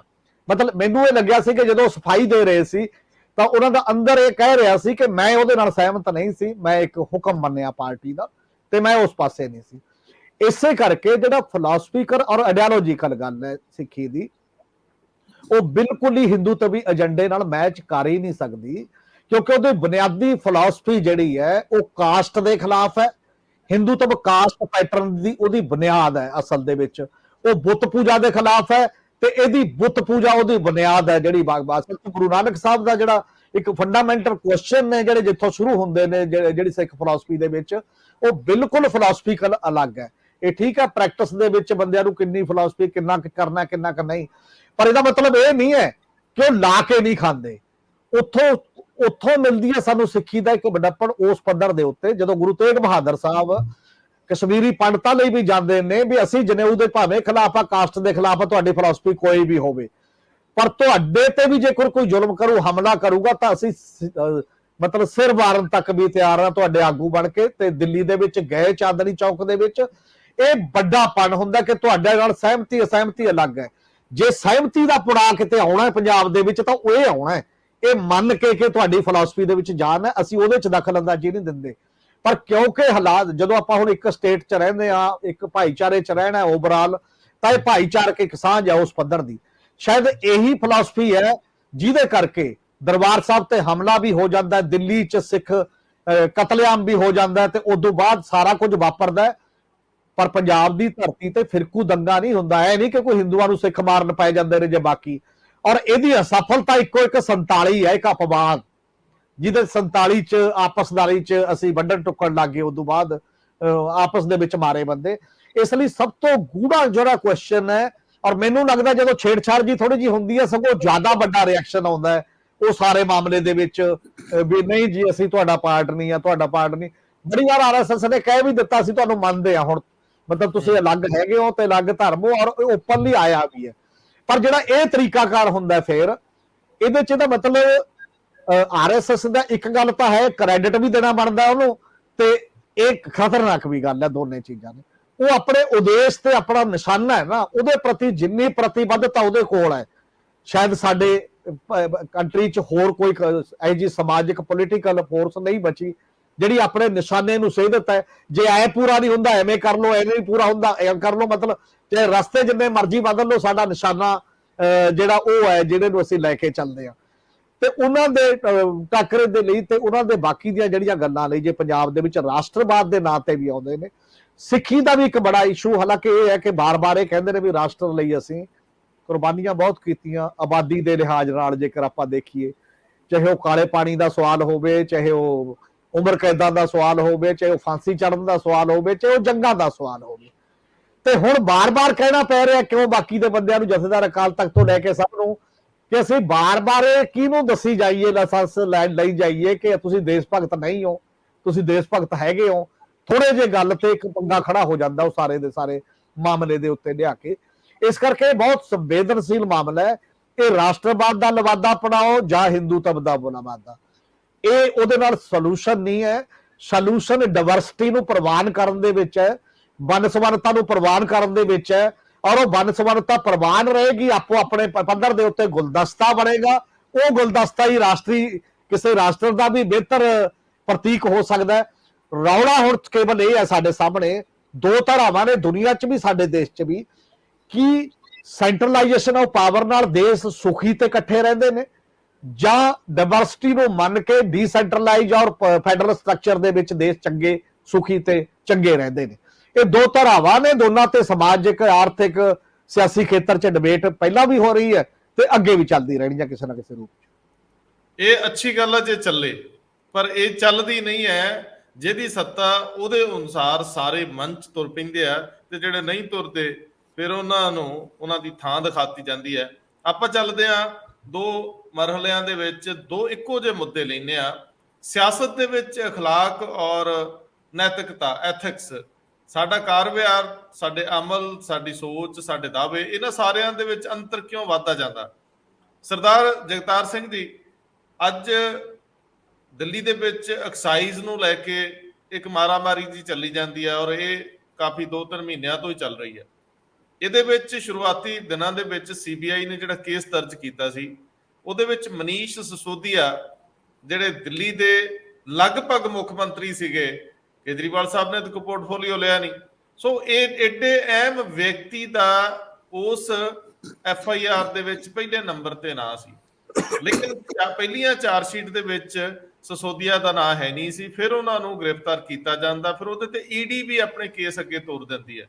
ਹੁਣ ਉਹਨਾਂ ਨੂੰ ਮੁੱਖ ਸਾਜ਼ਿਸ਼ ਘਾੜੇ ਵਜੋਂ ਪੇਸ਼ ਕੀਤਾ ਗਿਆ ਜਦੋਂ ਉਹਨਾਂ ਜ਼ਮਾਨਤ ਮੰਗੀ, ਤੇ ਸੀਬੀਆਈ ਦੇ ਵਿਸ਼ੇਸ਼ ਜੱਜ ਨੇ, ਕੋਰਟ ਦੇ ਜੱਜ ਨੇ ਇਹ ਸਾਫ਼ ਕਿਹਾ ਕਿ ਤੁਸੀਂ ਜਿਹੜੇ ਦੋਸ਼ ਲਾ ਰਹੇ ਹੋ ਸਾਜ਼ਿਸ਼ ਘਾੜੇ ਦੇ, ਉਹਨਾਂ ਨੂੰ ਨਰੇਟ ਕਰੋ। ਜਿੱਥੇ ਜਿਹੜੇ ਸੀਬੀਆਈ ਦੇ ਵਕੀਲ ਸੀਗੇ, ਸ਼ਾਇਦ ਉਹ ਵਧੀਕ ਜਾਂ ਅਸਿਸਟੈਂਟ ਸੋਲਿਸਿਟਰ ਜਨਰਲ ਸੀਗੇ, ਉਹਨਾਂ ਨੇ ਉੱਥੇ ਸਾਫ਼ ਲਫ਼ਜ਼ਾਂ ਦੇ ਵਿੱਚ ਇਹ ਕਿਹਾ ਹੈ ਕਿ ਇਹ ਲੋਕ ਪੈਸਾ ਬਣਾਉਣਾ ਚਾਹੁੰਦੇ ਸੀਗੇ, ਔਰ ਇਹ ਲੋਕ ਮੋਨੋਪੋਲਾਈਜ਼ ਕਰਨਾ ਚਾਹੁੰਦੇ ਸੀਗੇ ਇਸ ਪੂਰੇ ਦੇ ਪੂਰੇ ਲਿਕਰ ਟ੍ਰੇਡ ਨੂੰ ਕੰਪਨੀਆਂ ਨਾਲ ਮਿਲ ਕੇ, ਔਰ ਇਹ ਕਾਫੀ ਹੱਦ ਤੱਕ ਹੋ ਚੁੱਕਿਆ ਸੀ। ਜਦੋਂ ਰੌਲਾ ਪਿਆ, ਐਕਸਾਈਜ਼ ਪਾਲਿਸੀ ਵਾਪਸ ਲਈ ਗਈ, ਤੇ ਫਿਰ ਉਦੋਂ ਤੱਕ ਇਹਨਾਂ ਦੇ 90 ਤੋਂ 100 ਕਰੋੜ ਦੀਆਂ ਲੈਣ ਦੇਣ ਹੋ ਚੁੱਕੇ ਸੀ। ਇਹ ਬੜੇ ਪੁਖਤਾ ਜਿਹੇ ਇਲਜ਼ਾਮ ਲੱਗ ਰਹੇ ਆ ਜਿਹੜੇ ਕੋਰਟ ਚਲਾਏ ਜਾ ਰਹੇ। ਕੱਲ ਨੂੰ ਇਹ ਸਿੱਧ ਹੁੰਦੇ ਆ ਨਹੀਂ ਹੁੰਦੇ, ਇਹ ਵੱਖਰੀ ਗੱਲ ਆ। ਮੇਰਾ ਤਾਂ ਇੰਨੇ ਨਾਲ ਮੱਥਾ ਠਣਕਦਾ ਹੈ। ਤੇ ਦੂਜਾ ਮਾਮਲਾ ਵੀ ਲਗਭਗ ਇੰਜ ਦਾ ਹੀ ਅੱਗੇ ਵੱਧਦਾ ਹੈ, ਜਦੋਂ ਬੀਜੇਪੀ ਆਮ ਆਦਮੀ ਪਾਰਟੀ ਦੇ ਸੁਪਰੀਮੋ ਤੇ ਇਲਜ਼ਾਮ ਲਾਉਂਦੀ ਆ ਕਿ ਉਧਰ ਕੋਵਿਡ ਚੱਲ ਰਿਹਾ ਸੀ ਤੇ ਤੁਹਾਡੀ ਕੋਠੀ ਦੀ ਰੈਨੋਵੇਸ਼ਨ ਤੇ ਮੁਰੰਮਤ ਕਰਨ ਦੇ ਉੱਤੇ ਲਗਭਗ 44 ਕਰੋੜ 78 ਲੱਖ ਰੁਪਇਆ ਖਰਚ ਹੋ ਗਿਆ। ਹੁਣ 44 ਕਰੋੜ 78 ਲੱਖ ਰੁਪਏ ਦੇ ਵਿੱਚ ਮੈਨੂੰ ਲੱਗਦਾ ਹੈ ਕਿ ਕਾਫੀ ਵੱਡੀਆਂ ਯਾਦਗਾਰਾਂ ਬਣ ਜਾਂਦੀਆਂ ਨੇ, ਵੱਡੇ ਇੰਸਟੀਚਿਊਟ ਬਣ ਜਾਂਦੇ ਨੇ, ਔਰ ਇੱਕ ਘਰ ਦੀ ਰਿਪੇਅਰ ਭਾਵੇਂ ਉਹ 42 ਦੇ ਵਿੱਚ ਬਣਿਆ ਹੋਵੇ, ਮਤਲਬ 80 ਸਾਲ ਪੁਰਾਣਾ ਹੀ ਕਿਉਂ ਨਾ ਹੋਵੇ, ਜਿਸ ਤਰੀਕੇ ਨਾਲ ਆਮ ਆਦਮੀ ਪਾਰਟੀ ਦਾਅਵਾ ਕਰ ਰਹੀ ਆ, ਤੇ ਫਿਰ ਉਹ ਦੋਸ਼ ਲਾਉਂਦੇ ਨੇ ਕਿ ਪ੍ਰਧਾਨ ਮੰਤਰੀ ਦੇ ਘਰ ਤੇ ਕਿੰਨੇ ਪੈਸੇ ਲੱਗੇ, ਇੱਧਰ ਤਾਂ ਆਓ। ਮਤਲਬ ਦੋਸ਼ ਪ੍ਰਤੀ ਦੋਸ਼ ਨਾਲੋਂ ਜ਼ਿਆਦਾ ਅਹਿਮ ਆ ਕਿ ਇੰਨੇ ਪੈਸੇ ਲੋਕਾਂ ਦੇ ਟੈਕਸ ਤੇ ਕਿਸ ਤਰੀਕੇ ਨਾਲ ਬਰਬਾਦ ਹੋ ਰਿਹਾ, ਤੇ ਫਿਰ ਕਹਿੰਦੇ ਤਾਂ ਨਾਮ ਹੀ ਨਾ ਲਓ, ਤੇ ਜੇ ਸਾਡਾ ਲੈਣਾ ਤੇ ਦੂਜੇ ਦਾ ਵੀ ਲਓ। ਮਤਲਬ ਇੱਕ ਕੰਪੀਟੀਸ਼ਨ ਚੱਲ ਰਿਹਾ, ਜਿਹੜਾ ਪਹਿਲਾਂ ਕਹਿੰਦੇ ਸੀ ਅਸੀਂ ਫਲਾਣੀ ਰਾਜਨੀਤੀ ਨੂੰ ਬਦਲਣ ਲਈ ਫਲਾਣੀ ਰਾਜਨੀਤੀ ਬਦਲ ਦਿਆਂਗੇ, ਭ੍ਰਿਸ਼ਟਾਚਾਰ ਹੈ, ਤੇ ਹੁਣ ਜਿਹੜੇ ਇਹ ਗੈਰ ਅਖਲਾਕੀ ਕੰਮ ਇਹਨਾਂ ਨੂੰ ਕਿਵੇਂ ਤੁਸੀਂ ਜਵਾਬ ਦਿਓਗੇ? ਅਰਵਿੰਦ ਕੇਜਰੀਵਾਲ ਬੜੇ ਦੂਰ ਅੰਦੇਸ਼ ਲੀਡਰ ਹੈ। ਇਹ ਮੇਰੇ ਖਿਆਲ ਹਿੰਦੁਸਤਾਨ 'ਚ ਪਹਿਲੀ ਵਾਰੀ ਹੋਇਆ ਹੈ ਕਿ ਕਿਸੇ ਸੀਐਮ ਨੇ ਆਪਣੇ ਕੋਲੇ ਕੋਈ ਮਹਿਕਮਾ ਰੱਖਿਆ ਹੀ ਨਹੀਂ, ਯਾਨੀ ਕਿ ਪੈਨ ਖੋਲਣ ਦੀ ਲੋੜ ਹੀ ਨਹੀਂ। ਸਰਕਾਰ ਚਲਾਓ ਲੇਕਿਨ ਖੁਦ ਜ਼ਿੰਮੇਵਾਰੀ ਫਾਈਲ ਤੇ ਕਿਸੇ ਗੱਲ ਦੀ ਨਹੀਂ। तो जे कोई फसेगा तो कोई मनीष सिसोदिया फसेगा, कोई सतिंदर जैन फसेगा, कोई होर फसेगा। ये बड़ी कमाल की स्ट्रैटजी। नॉर्मली ਆਪਾਂ ਪੰਜਾਬ 'ਚ ਦੇਖਦੇ ਹਾਂ ਸੀਐਮ ਤਾਂ ਹੋਮ ਡਿਪਾਰਟਮੈਂਟ ਛੱਡਣ ਨੂੰ ਵੀ ਤਿਆਰ ਨਹੀਂ ਹੁੰਦੇ, ਇਹਨਾਂ ਨੇ ਕੋਈ ਡਿਪਾਰਟਮੈਂਟ ਰੱਖਿਆ ਹੀ ਨਹੀਂ। ਸੋ ਇਹ ਸ਼ੁਰੂ ਤੋਂ ਹੀ ਮੈਨੂੰ ਲੱਗਦਾ ਹੈ ਇੱਕ ਬੜੀ ਕਮਾਲ ਦੀ ਇਹਨਾਂ ਦੀ ਸਟ੍ਰੈਟਜੀ ਸੀ ਕਿ ਮੈਂ ਆਪਣੇ ਆਪ ਨੂੰ ਕਲੀਨ ਰੱਖਾਂ, ਤੇ ਕਲੀਨ ਉਹਨਾਂ ਨੇ ਰੱਖਿਆ, ਨੋ ਡਾਊਟ ਅਬਾਊਟ ਇਟ। ਹੁਣ ਗੱਲ ਤਾਂ ਬੜੀ ਸਿੰਪਲ ਜੀ ਕਈ ਵਾਰੀ ਹੁੰਦੀ ਹੈ ਵੀ ਜੇ ਕੋਈ ਗੜਬੜ ਐਕਸਾਈਜ਼ ਪਾਲਿਸੀ ਵਿੱਚ ਨਹੀਂ ਸੀ ਫਿਰ ਭਾਈ ਬਦਲੀ ਕਿਉਂ? ਉਹ ਤਾਂ ਸਾਨੂੰ ਚੇਂਜ ਕਰਨੀ ਪੈਗੀ। ਬਾਕੀ ਤਾਂ ਕੋਰਟ ਦੇ ਵਿੱਚ ਕੇਸ ਹੈ, ਉਹਦਾ ਕੀ ਬਣਦਾ ਹੈ ਉਹ ਤਾਂ ਬਾਅਦ ਦੀ ਗੱਲ ਹੈ, ਕੋਈ ਪ੍ਰੂਵ ਹੁੰਦਾ ਹੈ ਜਾਂ ਨਹੀਂ ਹੁੰਦਾ। ਲੇਕਿਨ ਜੋ ਕੁਛ ਹੈ ਫਿਲਹਾਲ ਉਹ ਸਾਹਮਣੇ ਹੈ। ਇੱਕ ਗੱਲ ਕਲੀਅਰ ਹੈ ਕਿ ਪਾਲਿਸੀ ਚੇਂਜ ਕੀਤੀ ਗਈ, ਤੇ ਬਾਕੀ ਕੋਰਟ ਦੇ ਵਿੱਚ ਜੋ ਪ੍ਰੂਵ ਹੋਣਾ ਹੋਈ ਚੱਲੇ, ਉਹ ਦੇਖੀ ਜਾਏਗੀ। ਗੱਲ ਜਿਹੜੀ ਹੈਗੀ ਹੈ ਘਰ ਦੀ 44 ਕਰੋੜ ਦੀ ਰੈਨੋਵੇਸ਼ਨ, ਇਹ ਜਦੋਂ ਆਪਾਂ ਦੇਖਦੇ ਹਾਂ ਕਿ ਇਹ ਪਾਰਟੀ ਦਾ ਜਿਹੜਾ ਨਾਰਾ ਹੈ ਉਹ ਬਦਲਾਅ ਦਾ, ਤੇ ਇਸ ਪਾਰਟੀ ਨੇ ਐਂਟੀ ਕਰਪਸ਼ਨ ਦੇ ਮੁੱਦੇ ਤੇ ਇਲੈਕਸ਼ਨ ਲੜੀ। ਹੁਣ ਇਹਦਾ ਤਾਂ ਨਾਂ ਹੀ ਆਮ ਆਦਮੀ ਪਾਰਟੀ ਹੈ ਕਿ ਆਮ ਆਦਮੀ ਪਾਰਟੀ ਪਿਛਲੇ ਜਿਹੜਾ ਕਰ 80 ਸਾਲ ਪਹਿਲਾਂ ਬਣਿਆ ਸੀ ਉਹਦੇ ਤੇ ਰੈਨੋਵੇਸ਼ਨ ਤੇ 4 ਕਰੋੜ ਵੀ ਖਰਚੇਗਾ। ਗੱਲ ਇੱਥੇ ਹੈ, ਜੇ ਤੁਸੀਂ ਆਮ ਆਦਮੀ ਬਣਨ ਦੀ ਗੱਲ ਕਰਦੇ ਹੈ ਕਿ ਤੁਸੀਂ ਨਾਰੇ ਪਹਿਲਾਂ ਬੜੇ ਵੱਡੇ ਦਿੱਤੇ ਸੀਗੇ ਕਿ ਅਸੀਂ ਇਸ ਤਰ੍ਹਾਂ ਰਵਾਂਗੇ, ਸਰਕਾਰੀ ਗੱਡੀ ਨਹੀਂ ਲਵਾਂਗੇ, ਸਿਕਿਉਰਿਟੀ ਨਹੀਂ ਲਵਾਂਗੇ, ਤੇ ਉਹਦੇ ਘਰ ਦੀ ਰੈਨੋਵੇਸ਼ਨ ਤੇ ਹੀ ਜਦੋਂ 44 ਕਰੋੜ ਲੱਗੇਗਾ ਤੇ ਫਿਰ ਸਵਾਲ ਤਾਂ ਉੱਠਣਗੇ ਵੀ ਜੇ ਤੁਸੀਂ ਵੀ ਉਸੇ ਵਹਿਣ ਦੇ ਵਿੱਚ ਹੀ ਬਹਿ ਰਹੇ ਹੋ ਫਿਰ ਤੁਹਾਡਾ ਤੇ ਬਾਕੀ ਨਾਲ ਕੀ ਫਰਕ ਹੈ। ਜਦੋਂ ਇਹ ਜਸਟੀਫਾਈ ਕਰਦੇ ਹੈ ਕਿ ਪੀਐਮ ਦੇ ਘਰ ਤੇ ਇੰਨੇ 100 ਕਰੋੜ ਰੈਨੋਵੇਸ਼ਨ ਤੇ ਲੱਗੇ, ਉਹਦਾ ਕਲੇਮ ਹੀ ਨਹੀਂ ਕਰਦੇ ਕਿ ਅਸੀਂ ਆਮ ਆਦਮੀ ਦੀ ਤਰ੍ਹਾਂ ਜਿਵਾਂਗੇ ਜਾਂ ਆਮ ਆਦਮੀ ਤਰ੍ਹਾਂ ਵਿਚਰਾਂਗੇ। ਤੁਹਾਡਾ ਤਾਂ ਭਾਈ ਕਲੇਮ ਹੈ ਕਿ ਅਸੀਂ ਲੋਕਾਂ ਦੀ ਤਰ੍ਹਾਂ ਆਮ ਲੋਕਾਂ ਦੀ ਤਰ੍ਹਾਂ ਰਵਾਂਗੇ। ਵੈਸਟ ਬੰਗਾਲ ਦੇ ਸੀਐਮ ਐਗਜ਼ਾਮਪਲ ਸੈੱਟ ਕੀਤੀ ਹੋਈ ਉਹਨੇ ਤਾਂ ਸਰਕਾਰੀ ਘਰ ਹੀ ਨਹੀਂ ਲਿਆ। ਸੋ ਇਹ ਆਪਣੀ ਰੈਨੋਵੇਸ਼ਨ ਤੇ ਘਰ ਤੇ 44 ਕਰੋੜ ਲਾ ਰਹੇ ਹੈ। ਇਹ ਜਸਟੀਫਾਈ ਕਿਵੇਂ ਹੈ? ਜਸਟੀਫਾਈ ਇਹ ਕਹਿ ਕੇ ਨਹੀਂ ਹੁੰਦਾ ਕਿ ਫਲਾਣੇ ਨੇ ਆਹ ਕੀਤਾ ਜੀ, ਫਲਾਣੇ ਨੇ ਆਹ ਕੀਤਾ ਜੀ। ਪੰਜਾਬ ਵਿੱਚ ਵੀ ਇਹੀ ਕੁਛ ਹੋ ਰਿਹਾ। ਮਤਲਬ 4 ਕੋਠੀਆਂ ਸੀਐਮਓ ਫੈਲਿਆ ਹੋ, ਸੀਐਮ ਰੈਜ਼ੀਡੈਂਸ ਫੈਲੀ ਹੋਵੇ। ਸਾਡੇ ਸਾਹਮਣੇ ਕਿਸੇ ਵੇਲੇ ਇੱਕ ਕੋਠੀ ਹੁੰਦੀ ਸੀ, ਹੁਣ 4 ਹੈ। ਫਿਰ ਅਸੀਂ ਕਹਿੰਦੇ ਕਿ ਆਮ ਆਦਮੀ ਦੀ ਸਰਕਾਰ ਹੈ, ਫਿਰ ਨਾਲ ਚੱਲ ਪੈਂਦਾ ਜੀ ਸਾਨੂੰ ਸਿਕਿਉਰਿਟੀ ਵਾਸਤੇ ਇੰਨੇ ਬੰਦੇ ਚਾਹੀਦੇ ਹੈ। ਤੁਸੀਂ ਜੋ ਸਰਕਾਰ ਬਣਨ ਤੋਂ ਪਹਿਲਾਂ ਕਹਿੰਦੇ ਰਹੇ ਹੋ ਤੇ ਜੋ ਕਰ ਰਹੇ ਹੋ, ਇਹ ਵਿਚਾਰੋ ਕਿ ਕੀ ਤੁਸੀਂ ਉਸ ਜਿਹੜੀ ਤੁਹਾਡੀ ਕਥਨੀ ਸੀ ਤੇ ਕਰਨੀ, ਉਹਦੇ ਵਿੱਚ ਕੋਈ ਫਰਕ ਹੈ ਕਿ ਨਹੀਂ। ਜੀ, ਮੈਂ ਸਵੇਰੇ ਵੀ ਇਹ ਜ਼ਿਕਰ ਕੀਤਾ ਸੀਗਾ ਕਿ ਅਮੂਮਨ ਸਿਆਸਤਦਾਨ ਲਿਬੇੜੋ ਰਣਨੀਤੀ ਤੇ ਚੱਲਦੇ ਆ ਕਿ ਜੇ ਆਪ ਥੋੜੇ ਜਿਹੇ ਟੇਢੇ ਹੋ ਤੇ ਦੂਜਿਆਂ ਨੂੰ ਵੀ ਉਸੇ ਰਾਹ ਤੇ ਤੋਰ ਲਓ, ਕੋਈ ਕਿਸੇ ਨੂੰ ਕਹਿਣ ਸੁਣਨ ਜੋਗਾ ਨਾ ਹੋਵੇ। ਪੰਜਾਬ ਦੇ ਵਿੱਚ ਇਹ ਚੱਲਣ ਰਿਹਾ। ਜਿਸ ਤਰੀਕੇ ਨਾਲ ਅਕਾਲੀ ਪੋਲਿਟਿਕਸ ਦੇ ਵਿੱਚ ਸਰਦਾਰ ਪ੍ਰਕਾਸ਼ ਸਿੰਘ ਬਾਦਲ ਮਰਹੂਮ ਉਹਨਾਂ ਨੇ ਦੂਜੇ ਲੀਡਰਾਂ ਦੇ ਬੱਚੇ ਲਿਆਂਦੇ ਤਾਂ ਕਿ ਪਰਿਵਾਰਵਾਦ ਦਾ ਦੋਸ਼ ਹੀ ਨਾ ਲੱਗੇ। ਜੇ ਕਿਸੇ ਦੇ ਕਰਪਸ਼ਨ ਦੇ ਚਾਰਜਸ ਸੀਗੇ, ਉਹ ਕੋਈ ਨਹੀਂ ਦੇਖਿਆ ਕਿ ਇਹਨੂੰ ਮੰਤਰੀ ਮੰਡਲ ਚ ਲੈਣਾ ਨਹੀਂ ਲੈਣਾ, ਇੱਕ ਰੱਸੇ ਹੀ ਬੰਨੇ ਸਾਰੇ ਆ ਜਾਓ, ਕੋਈ ਨਹੀਂ, ਕਿਉਂਕਿ ਇਹ ਤਾਂ ਲੱਗਦੇ ਰਹਿੰਦੇ ਆ। ਤੋ ਇਹੀ ਉੱਪਰਲੀ ਰਾਜਨੀਤੀ ਵੀ ਸ਼ਾਇਦ ਕਰ ਰਹੀ ਸੀ। ਜਿੰਨਾ ਚਿਰ ਵਿਧਾਨ ਸਭਾ ਦੇ ਵਿੱਚ ਕੇਜਰੀਵਾਲ ਸਾਹਿਬ ਨੇ ਖੜੇ ਹੋ ਕੇ ਉਹ ਰਾਜੇ ਵਾਲੀ ਕਹਾਣੀ ਨਹੀਂ ਸੁਣਾਈ, ਉਹ ਅਗਲਿਆਂ ਨੇ ਇਹਨਾਂ ਨੂੰ ਰਾਜਾ ਘੋਸ਼ਿਤ ਕਰਨ ਵਾਲੇ ਪਾਸੇ ਵੀ ਤੁਸੀਂ ਇੰਨੇ ਪੈਸੇ ਖਰਚੇ ਆ। ਸਰਦਾਰ ਹਰਮੀਤ ਸਿੰਘ ਜੀ, ਸਵਾਲ ਇਹ ਵੀ ਇੱਕ ਬਹੁਤ ਅਹਿਮ ਜੁੜਦਾ। ਮੈਨੂੰ ਯਾਦ ਹੈ ਕਿ ਜਦੋਂ ਕੈਪਟਨ ਅਮਰਿੰਦਰ ਸਿੰਘ ਪਹਿਲੀ ਵਾਰੀ ਮੁੱਖ ਮੰਤਰੀ ਬਣਦੇ, ਪਤਾ ਲੱਗਿਆ ਕਿ ਉਹਨਾਂ ਨੇ ਆਪਣੇ ਘਰ ਨੂੰ ਮੁੱਢੋਂ ਸੁੱਢੋਂ ਹੀ ਨਵੇਂ ਸਿਰਿਓਂ ਕਰਾਇਆ ਸੀ। ਕਹਿੰਦੇ ਜਿਮ ਬਣ ਗਿਆ, ਪਤਾ ਨਹੀਂ ਸਵਿਮਿੰਗ ਪੂਲ ਬਣਿਆ ਸੀ ਕਿ ਨਹੀਂ ਉਹਨਾਂ ਦਿਨਾਂ 'ਚ, ਕਾਫੀ ਕੁਝ ਕਹਿੰਦੇ ਚੇਂਜ ਹੋ ਗਿਆ ਸੀ ਅੰਦਰ। ਮੈਂ ਤਾਂ ਉਹਨਾਂ ਦਿਨਾਂ 'ਚ ਗਿਆ ਨਹੀਂ, ਜੇ ਤੁਹਾਡਾ ਕਦੇ ਗੇੜਾ ਵੱਜਿਆ ਹੋਵੇ। ਪਰ ਬਾਅਦ ਦੇ ਵਿੱਚ ਉੱਥੇ ਵੀ ਤਸੱਲੀ ਨਹੀਂ ਹੋਈ, ਉਹਨਾਂ ਘਰਾਂ 'ਚ ਕੋਈ ਬਹੁਤਾ ਰਿਹਾ ਵੀ ਨਹੀਂ। ਸ਼ਾਇਦ ਪ੍ਰਕਾਸ਼ ਸਿੰਘ ਬਾਦਲ ਹੀ ਦੁਬਾਰਾ ਆ ਕੇ ਰਹੇ ਸੀਗੇ, ਚੰਨੀ ਵੀ ਨਹੀਂ ਰਹੇ 4-3 ਮਹੀਨੇ। ਹੁਣ ਜਿਹੜੀ ਇਹ ਸਥਿਤੀ ਬਣੀ ਹੋਈ ਆ ਕਿ ਰਾਜਨੀਤੀਵਾਨ ਆਪਣੇ ਕਹੇ ਤੇ ਟਿਕਦੇ ਹੀ ਨਹੀਂ ਪਏ।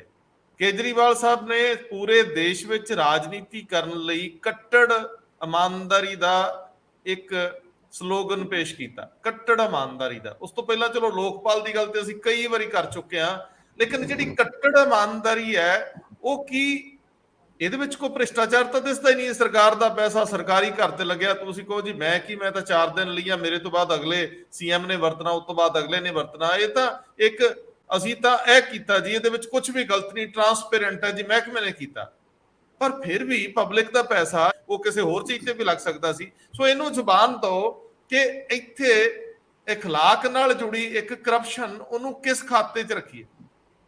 ਐਕਚੁਅਲੀ ਕਰਪਸ਼ਨ ਕੱਲੀ ਪੈਸੇ ਦੀ ਨਹੀਂ ਹੋ ਸਕਦੀ, ਕਰਪਸ਼ਨ ਵੱਖ-ਵੱਖ ਟਾਈਪ ਦਾ। ਜੇ ਪ੍ਰੀਖਿਆ ਦੇ ਵਿੱਚ ਕੋਈ ਨਕਲ ਮਾਰਦਾ ਨਾ ਤਾਂ ਉਹ ਵੀ ਮੋਰਲ ਕਰਪਸ਼ਨ ਹੈ। ਜੇਕਰ ਕੋਈ ਝੂਠ ਵੈਸੇ ਬੋਲ ਦਿੰਦਾ, ਇਧਰ ਉਧਰ ਬਿਨਾਂ ਮਤਲਬ ਦੇ ਐਲੀਗੇਸ਼ਨ ਲਾ ਕੇ ਆਪਣਾ ਉੱਲੂ ਸਿੱਧਾ ਕਰਦਾ, ਉਹ ਵੀ ਕਰਪਸ਼ਨ ਹੈ। ਤੁਹਾਨੂੰ ਬੌਧਿਕ ਐਂਗਲ ਦੀ ਤੁਸੀਂ ਜਾਣਬੁੱਝ ਕੇ ਬੇਈਮਾਨੀ ਕਰ ਰਹੇ ਹੋ, ਇਹਦਾ ਮਤਲਬ ਆਪਣਾ ਕੋਈ ਗੋਲ ਅਚੀਵ ਕਰਨ ਦੇ ਲਈ। ਔਰ ਇਸੇ ਤਰੀਕੇ ਦੇ ਨਾਲ ਚਾਹੇ ਉਹ ਸਰਕਾਰੀ ਖਜ਼ਾਨੇ ਚੋਂ ਤੁਸੀਂ ਕਿਸੇ ਨੂੰ ਅਨਾਉਂਸਮੈਂਟਾਂ ਕਰਕੇ ਵੋਟ ਲੈਣ ਦੀ ਗੱਲ ਕਰਦੇ ਹੋ, ਚਾਹੇ ਉਦੋਂ ਬਾਅਦ ਰਹਿਣ ਦੀ ਗੱਲ ਕਰਦੇ ਹੋ, ਉਹ ਬਾਕੀ ਦੀਆਂ ਗੱਲਾਂ ਨੇ। ਔਰ ਮਾਮਲਾ ਇਹ ਹੁੰਦਾ ਕਿ ਵੈਸੇ ਤਾਂ ਸਾਰਿਆਂ ਤੇ ਲਾਗੂ ਹੁੰਦਾ, ਪਰ ਜਿਹੜੇ ਲੋਕ ਬਹੁਤ ਢੰਡੋਰਾ ਪਿੱਟ ਕੇ ਕਿਸੇ ਗੱਲ ਨੂੰ ਕਰਦੇ ਨੇ, ਉਹਦੇ ਤੇ ਉਹ ਆਇਦ ਜ਼ਿਆਦਾ ਹੁੰਦੀਆਂ ਨੇ ਸ਼ਰਤਾਂ। ਵੈਸੇ ਤਾਂ ਇਤਿਹਾਸ ਦੇ ਵਿੱਚ ਬਹੁਤ ਲੋਕ ਨੇ, ਸਾਡੇ ਕੋਲ ਵੀ ਨੇ, ਗਿਆਨੀ ਕਰਤਾਰ ਸਿੰਘ ਵਰਗਾ ਬੰਦਾ ਕਿ ਕਸ਼ਹਿਰਾ ਪਰਨਾ ਚੱਕਿਆ ਤੇ ਚੱਕ ਲਓ ਆਪਦਾ ਫਲੈਟ, ਮੈਂ ਕੀ ਕਰਨਾ, ਤੁਹਾਡਾ ਘਰ ਤੇ ਤੁਹਾਡਾ ਹੀ ਹੈ। ਕਿਉਂਕਿ ਉਹ ਮਟੀਰੀਅਲ ਚੀਜ਼ ਦੇ ਆਸ਼ਕੇ ਨਹੀਂ ਸੀ, ਅਸਲ 'ਚ ਉਹ ਆਏ ਸੀ ਕੰਮ ਕਰਨ। ਜਦ ਕੰਮ ਨਿਬੜ ਗਿਆ ਕਹਿੰਦੇ ਸਰਕਾਰ ਟੁੱਟ ਗਈ, ਆਪਣੇ ਘਰ ਚੱਲਦੇ ਆ, ਹੋਰ ਬਹੁਤ ਕੰਮ ਨੇ ਜਿਹੜੇ ਕਰਨ ਵਾਲੇ ਉਸ ਲੈਵਲ ਦੇ ਨੇ। 20 ਸਰਕਾਰ ਲਗਾਤਾਰ 16-17 ਸਾਲ, ਸ਼ਾਇਦ ਇਹਦੇ ਤੋਂ ਵੀ ਜ਼ਿਆਦਾ ਚੀਫ ਮਿਨਿਸਟਰ ਤ੍ਰਿਪੁਰਾ ਦਾ ਰਿਹਾ, ਜਿਹੜਾ ਕੀ ਸੀ CPM ਦਾ। ਤੇ ਉਹਨਾਂ ਦੀ ਵਾਈਫ ਰਿਕਸ਼ੇ ਤੇ ਗਈ ਸਾਰੀ ਉਮਰ, ਤੇ ਰਿਕਸ਼ੇ ਤੇ ਆਈ, ਤੇ ਉਹਦੇ 10-12 ਹਜ਼ਾਰ ਤੋਂ ਵੱਧ ਬੈਂਕ ਬੈਲੈਂਸ ਨਹੀਂ ਸੀਗਾ ਉਹਦਾ ਆਪਦਾ ਕਦੇ ਵੀ। ਐਵੇਂ ਹੀ ਹੁਣ ਫਿਰਦਾ, ਐਵੇਂ ਹੁਣ ਕੰਪੇਨ ਕਰਦਾ, ਤੁਹਾਡੇ ਸਾਹਮਣੇ ਹੈ। ਇੰਦਰਜੀਤ ਗੁਪਤ ਯੂਨੀਅਨ ਹੋਮ ਮਿਨਿਸਟਰ, ਆਪਣੇ ਫਲਾਈਟ ਚੋਂ ਹੀ ਸਾਰੀ ਯੂਨੀਅਨ ਹੋਮ ਮਿਨਿਸਟਰ ਦਾ ਟੈਨਿਓਰ ਜਿੰਨਾ ਸਾਲ ਸਵਾ ਸਾਲ ਸੀ, ਫਲਾਈਟ ਚੋਂ ਕਹਿੰਦਾ ਉਧਰ ਜਾਵਾਂਗੇ ਕਿਸੇ ਵੱਡੇ ਘਰ 'ਚ, ਮੁੜ ਕੇ ਫੇਰ ਛੱਡ ਕੇ ਆਵਾਂਗੇ। ਪੈਦਲ ਚਲਾ ਜਾਂਦਾ ਸੀ ਪਾਰਲੀਮੈਂਟ ਤੇ ਆਉਂਦਾ ਸੀ। ਪਰ ਇਹ ਸੇਲਜ਼ਮੈਨ ਹੁੰਦਾ ਇਹਦੇ ਲਈ ਇੱਕ, ਮੇਰਾ ਖਿਆਲ ਹੈ ਉਹ ਸੇਲਜ਼ਮੈਨ ਨਹੀਂ ਸੀ। ਕੇਜਰੀਵਾਲ ਇਹਨਾਂ ਗੱਲਾਂ ਨੂੰ ਵੇਚਣ ਦੇ ਲਈ, ਮਾਰਕੀਟ ਸੁੱਟਣ ਦੇ ਲਈ ਇੱਕ ਬਹੁਤ ਬਿਹਤਰੀਨ ਸੇਲਜ਼ਮੈਨ ਨੇ। ਜਿੱਥੇ ਜੇ ਇਮਾਨਦਾਰੀ ਦੀ ਚੱਲੀ ਤਾਂ ਕੱਟੜ ਸ਼ਬਦ ਲਾ ਦੋ, ਕੱਟਣ ਨਾ ਚੱਲਿਆ ਸ਼ਾਇਦ ਇੱਕ ਅੱਧਾ ਹੋਰ ਵੀ ਲੱਭ ਜੇ ਕੋਈ ਸ਼ਬਦ ਅਗੇਤਰ ਪਛੇਤਰ ਲਾ ਕੇ ਵੀ ਚੱਲ ਆਹ ਕਰ ਲੈਨੇ ਆ, ਆਹ ਕਰ ਲੈਨੇ ਆ। ਔਰ ਇਹਨਾਂ ਨੇ ਕਿਹਾ ਕਿ ਅਸੀਂ VIP ਕਲਚਰ ਖਤਮ ਕਰਾਂਗੇ। ਸਭ ਤੋਂ ਬੜਾ ਸਲੋਗਨ ਸੀ ਇਹ ਕਿ VIP ਕਲਚਰ। ਤੇ ਇਸੇ ਕਰਕੇ ਕੇਜਰੀਵਾਲ ਨੇ ਆਪਣੇ ਆਪ ਨੂੰ ਮਫਲਰ ਬੰਨ ਕੇ, ਚੱਪਲ ਪਾ ਕੇ, ਸਾਦਾ ਪੈਂਟ ਸ਼ਰਟ ਪਾ ਕੇ ਨਾਰਮਲੀ ਦਿਖਾਇਆ ਦਿੱਲੀ ਦੀਆਂ ਸੜਕਾਂ ਦੇ ਉੱਤੇ, ਬੜੇ ਅਲੱਗ ਤਰੀਕੇ ਦੇ ਨਾਲ। ਔਰ ਈਵਨ ਸ਼ੀਲਾ ਦੀਕਸ਼ਤ ਹੋਵੇ ਜਾਂ ਬਾਕੀ ਜਿੰਨਾ ਵੀ ਉਹਨਾਂ ਨੇ ਪ੍ਰਚਾਰਿਆ, ਇੰਨੇ ਏਸੀ 10 ਏਸੀ ਘਰੇ ਕੀ ਕਰਦੇ ਨੇ, ਬਾਕੀ ਕੀ ਹੈ, ਬਾਕੀ ਇਹ ਸਾਰੀਆਂ ਗੱਲਾਂ ਪ੍ਰਚਾਰ ਕੇ ਉਹ ਆਏ ਇੱਕ ਲੈਵਲ ਦੇ। ਤੇ ਜਿਹੜਾ ਕੇਜਰੀਵਾਲ ਉਹਨਾਂ ਨੂੰ ਘਰ ਅਲਾਟ ਹੋਇਆ ਚੀਫ ਮਿਨਿਸਟਰ ਬਣ ਕੇ, ਰੌਲਾ ਉਦੋਂ ਹੀ 2013 ਚ ਪੈ ਗਿਆ ਸੀ। ਅੱਜ ਤਾਂ ਅਸੀਂ ਬਾਅਦ ਦੇ ਵਿੱਚ ਗੱਲ ਕਰਦੇ ਕਿ ਇੰਨੇ ਕਰੋੜ ਹੋ ਗਿਆ, ਉਹਨੂੰ ਕਹਿੰਦਾ ਏਡਾ ਛੋਟਾ ਘਰ ਮੈਂ ਥੋੜੀ ਰਹੂੰਗਾ, ਮੈਨੂੰ ਤਾਂ ਘਰ ਵੱਡਾ ਚਾਹੀਦਾ। ਲਿਖ ਕੇ LG ਨੂੰ ਦਿੱਤਾ ਸੀਗਾ, ਲੈਟਰ ਲਿਖਿਆ ਉਦੋਂ ਹੀ ਚੀਫ ਮਿਨਿਸਟਰ ਨੇ। ਇਹਦਾ ਮਤਲਬ ਮਾਈਂਡ ਤੁਹਾਡਾ ਹੌਲੀ ਹੌਲੀ ਪ੍ਰੋਸੈਸ ਚੋਂ ਨਹੀਂ ਬਦਲਿਆ, ਤੁਹਾਡੀਆਂ ਲੋੜਾਂ ਚੋਂ ਨਹੀਂ ਬਦਲਿਆ। ਮਾਈਂਡ ਤੁਹਾਡਾ ਕੁਰਸੀ ਤੱਕ ਪਹੁੰਚਣ ਤੋਂ ਪਹਿਲਾਂ ਵੀ ਬਦਲਿਆ ਹੋਇਆ ਸੀ। ਉਦੋਂ ਬਾਅਦ ਤੁਹਾਨੂੰ ਮੌਕਾ ਬਣਿਆ ਤੇ ਤੁਸੀਂ ਇੱਕ ਵੱਡੇ ਘਰ ਦੇ ਵਿੱਚ ਜਾਣ ਦੀ ਉਸ ਲੈਵਲ ਦੇ ਉੱਤੇ ਚਲੇ ਗਏ, ਉਸ ਲੈਵਲ ਦੇ ਉੱਤੇ।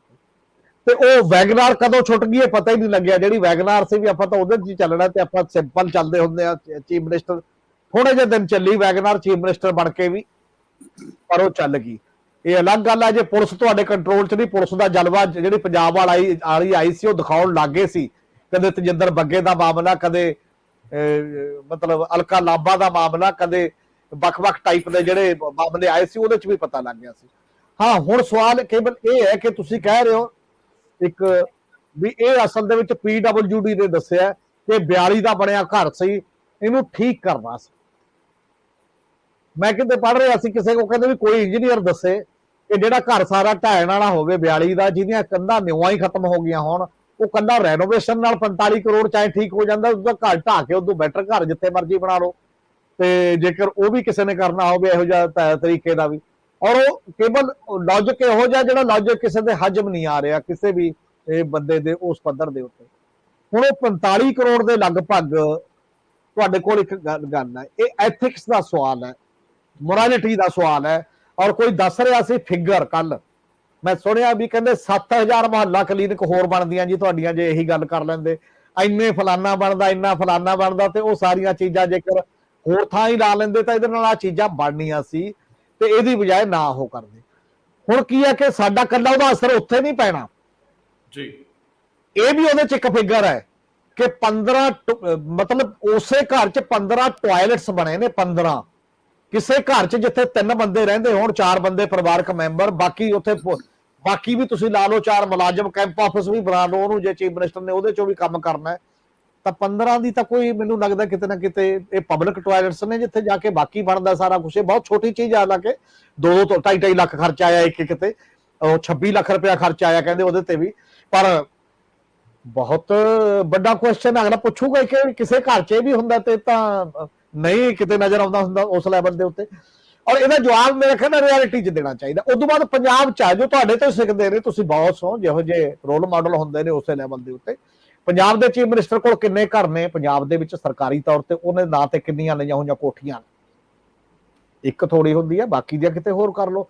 ਕੈਪਟਨ ਅਮਰਿੰਦਰ ਸਿੰਘ ਨੇ ਇੱਕ ਕੋਠੀ ਵਿੱਚ ਬਣਾ ਕੇ ਪਿੱਛੇ ਚਾਹ ਉਹਨਾਂ ਨੂੰ ਦਿੱਤੀ ਸੀ ਨਾਲ ਲੱਗ, ਤੇ ਉਹਦਾ ਵੀ ਰੌਲਾ ਪਿਆ ਸੀ ਇੱਕ ਵਾਰ ਕਿ ਚੀਫ ਮਿਨਿਸਟਰ ਦੇ ਵਿੱਚ ਦੀ ਇੱਥੇ ਪਿਛਲੇ ਵਾਲਾ ਵੀ ਆਪ ਹੀ ਲੈ ਲਿਆ ਤੁਸੀਂ, ਇਹ ਕਿਉਂ ਲੈ ਲਿਆ? ਕਿਉਂਕਿ ਪਹਿਲਾਂ ਕਿਹੜਾ ਏਡੇ ਏਡੇ ਥੋੜੇ ਬਹੁਤ ਵੱਡੇ ਥਾਂ ਨੇ ਇਹ ਕਦੇ ਚੀਫ ਮਿਨਿਸਟਰ ਹੀ ਰਹੇ ਨੇ ਇੱਥੇ, ਸਾਰੇ ਲੋਕਾਂ ਦੀ ਲੋੜ ਪੂਰੀ ਹੁੰਦੀ ਰਹੀ ਹੈ। ਹੁਣ ਤੁਸੀਂ ਇਕੱਲਿਆਂ ਨੇ ਕੀ ਕਰਨਾ ਹੁੰਦਾ ਇਸ ਪੱਧਰ ਤੇ? ਚਲੋ ਉਹਨਾਂ ਦੇ ਫਿਰ ਵੀ ਫਿੱਟ ਨਹੀਂ ਆਈ, ਮਹਾਰਾਜਾ ਕਲਚਰ 'ਚ ਰਹਿ ਕੇ ਵੀ ਆਪਾਂ ਵੱਡਾ ਪਾਉਣਾ ਉਦੋਂ ਜਾ ਕੇ ਕਿਤੇ ਆਪਾਂ ਉੱਥੋਂ ਹੀ ਚਲਾਇਆ ਕਰਾਂਗੇ, ਉਹ ਇੱਕ ਅਲੱਗ ਗੱਲ ਹੈ ਉਸ ਪੱਧਰ ਦੇ ਉੱਤੇ।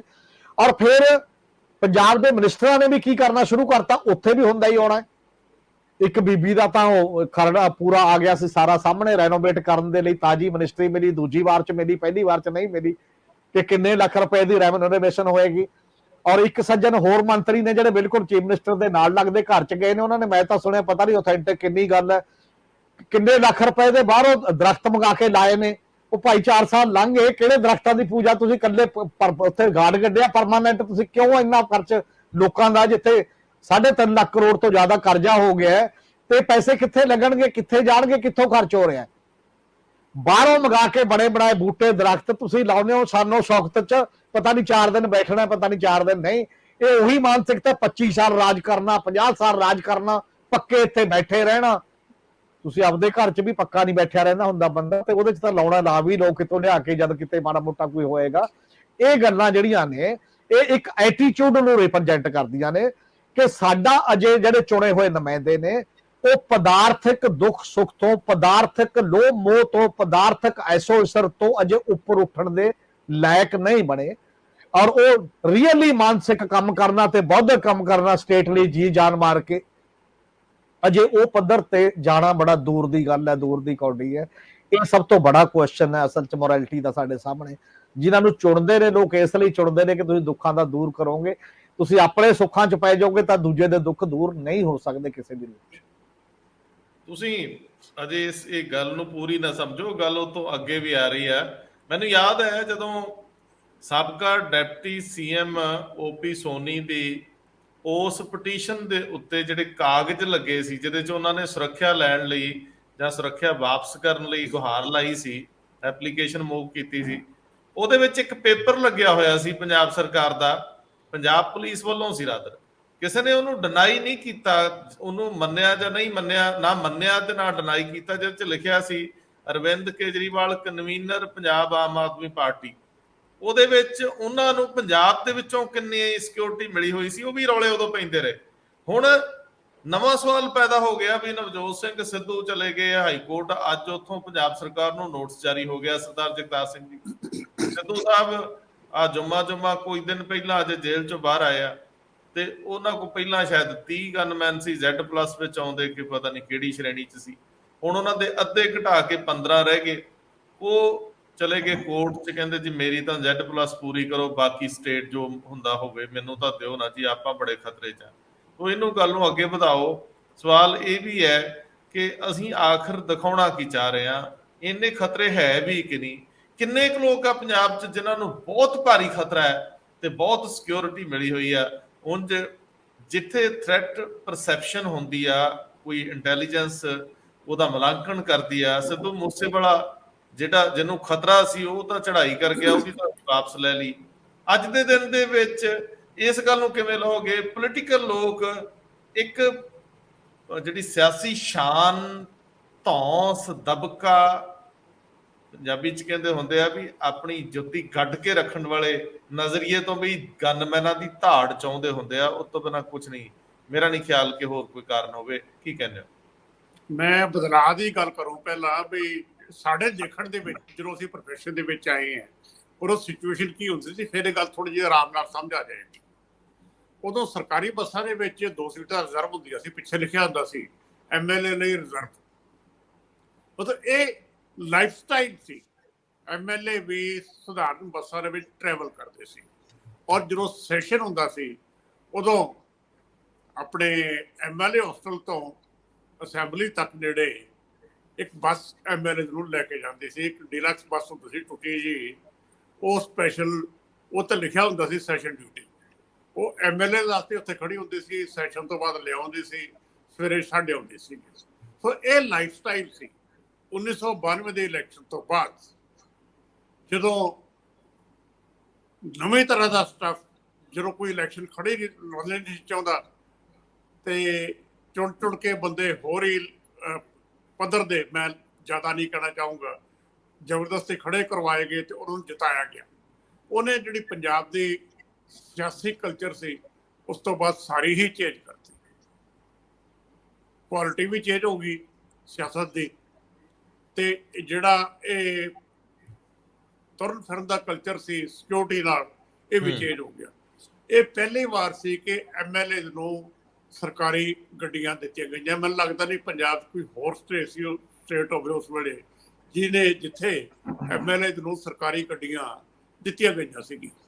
ਸਿਰਫ ਗੱਡੀਆਂ ਨਹੀਂ, ਡਰਾਈਵਰ ਨਾਲ, ਗਨਮੈਨ, ਤੇ ਨਾਲ ਉਹਨਾਂ ਨੂੰ ਗੱਡੀ ਦਾ ਪੈਟਰੋਲ ਮਿਲਦਾ ਸੀ। ਸੋ ਇੱਕ ਨਵੇਂ ਕਲਚਰ 92 ਦੀ ਇਲੈਕਸ਼ਨ ਨੇ ਪੈਦਾ ਕੀਤੀ। ਉਸ ਤੋਂ ਬਾਅਦ ਤਾਂ ਫਿਰ ਇਹ ਰੇਸ ਲੱਗ ਗਈ ਪੰਜਾਬ ਦੇ ਵਿੱਚ, ਇੱਕ ਨਵੀਂ ਕਲਚਰ ਪੈਦਾ ਹੋ ਗਈ। ਈਵਨ ਜਦੋਂ 97 ਤੋਂ ਬਾਅਦ ਖਾਸ ਕਰਕੇ ਕਿ ਜਿਹੜੇ ਆਪਣੇ ਸਰਪੰਚ ਸੀਗੇ ਉਹਨਾਂ ਨੇ ਵੀ ਕਹਿਣਾ ਵੀ ਸਾਨੂੰ ਸਿਕਿਉਰਿਟੀ ਦਿਓ ਜੀ, ਸਾਨੂੰ ਗਨਮੈਨ ਦਿਓ, ਕਾਮ ਡਰਾਈਵਰ ਦਾ ਲੈਂਦੇ ਸੀ।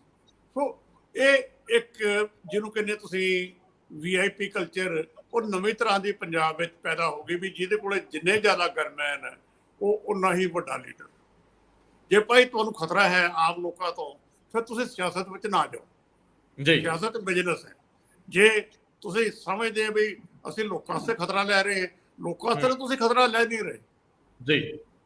ਜੇ ਜਾਂ ਫਿਰ ਵੈਸਟਰਨ ਸਿਸਟਮ ਅਡਾਪਟ ਕਰੋ, ਜਿਹਨੇ ਸਿਕਿਉਰਿਟੀ ਲੈਣੀ ਹੈ ਉਹਦਾ ਪੇ ਕਰੇ। ਆਮ ਲੋਕ ਟੈਕਸ ਪੇਅਰ ਨੂੰ ਤੁਸੀਂ ਬਰਡਨ ਕਿਉਂ ਕਰਦੇ ਹੋ ਆਪਣੀ ਸਿਕਿਉਰਿਟੀ ਵਾਸਤੇ?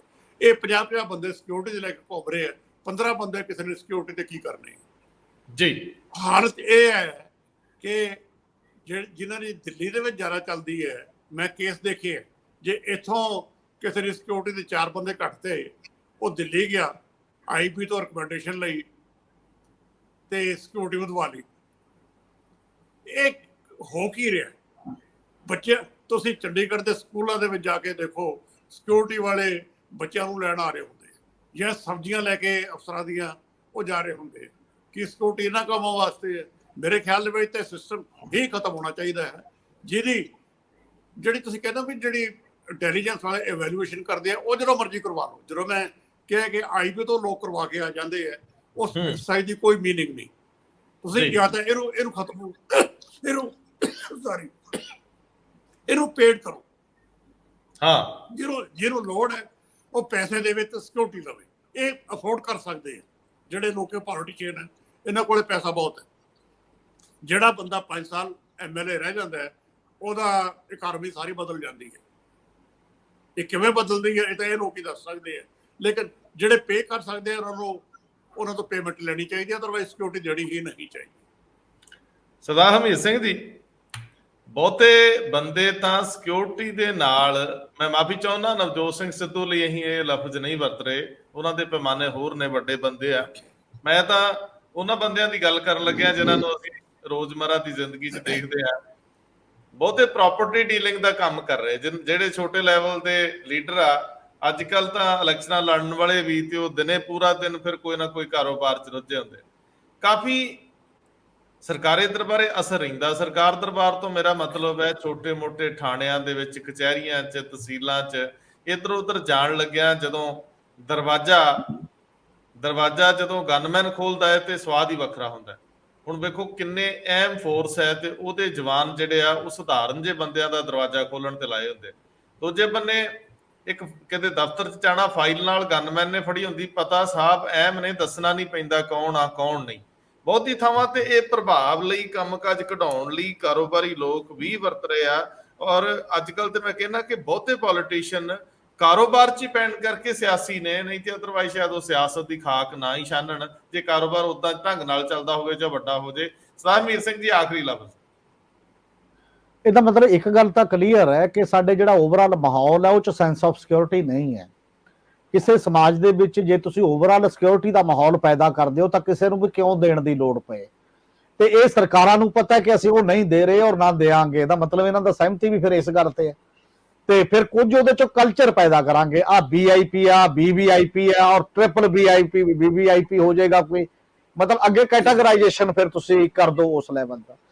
ਉਹਦੇ ਨਾਲ ਫਿਰ ਇੱਕ ਨਵੀਂ ਸਿੰਬੋਲਾਈਜੇਸ਼ਨ ਹੋ ਜਾਏਗੀ, ਇੱਕ ਸਿੰਬਲ ਆਫ ਮਤਲਬ ਪਾਵਰ ਹੋ ਗਿਆ ਉਹ ਤੁਹਾਡਾ ਸਟੇਟਸ ਸਿੰਬਲ, ਕਿ ਕਿੰਨੇ ਜਿਹੜਾ ਜ਼ਿਆਦਾ ਵੱਡਾ ਸਿੰਬਲ ਹੈ ਉਹਦੇ ਨਾਲ ਵਰਦੀ ਵੀ ਬਦਲ ਜਾਂਦੀ ਹੈ। ਉਹਦੇ ਨਾਲ ਬਲੈਕ ਕੈਟ ਕਮਾਂਡੋ ਲਾ ਦੋ, ਖਾਕੀ ਵਰਦੀ ਵਾਲਾ ਨਾਂ ਲਾਓ, ਦੂਜੇ ਨਾਲ ਕੋਈ ਹੋਰ ਲਾ ਦੋ, ਤੀਜੇ ਨਾਲ ਹੋਰ ਲਾ ਦੋ।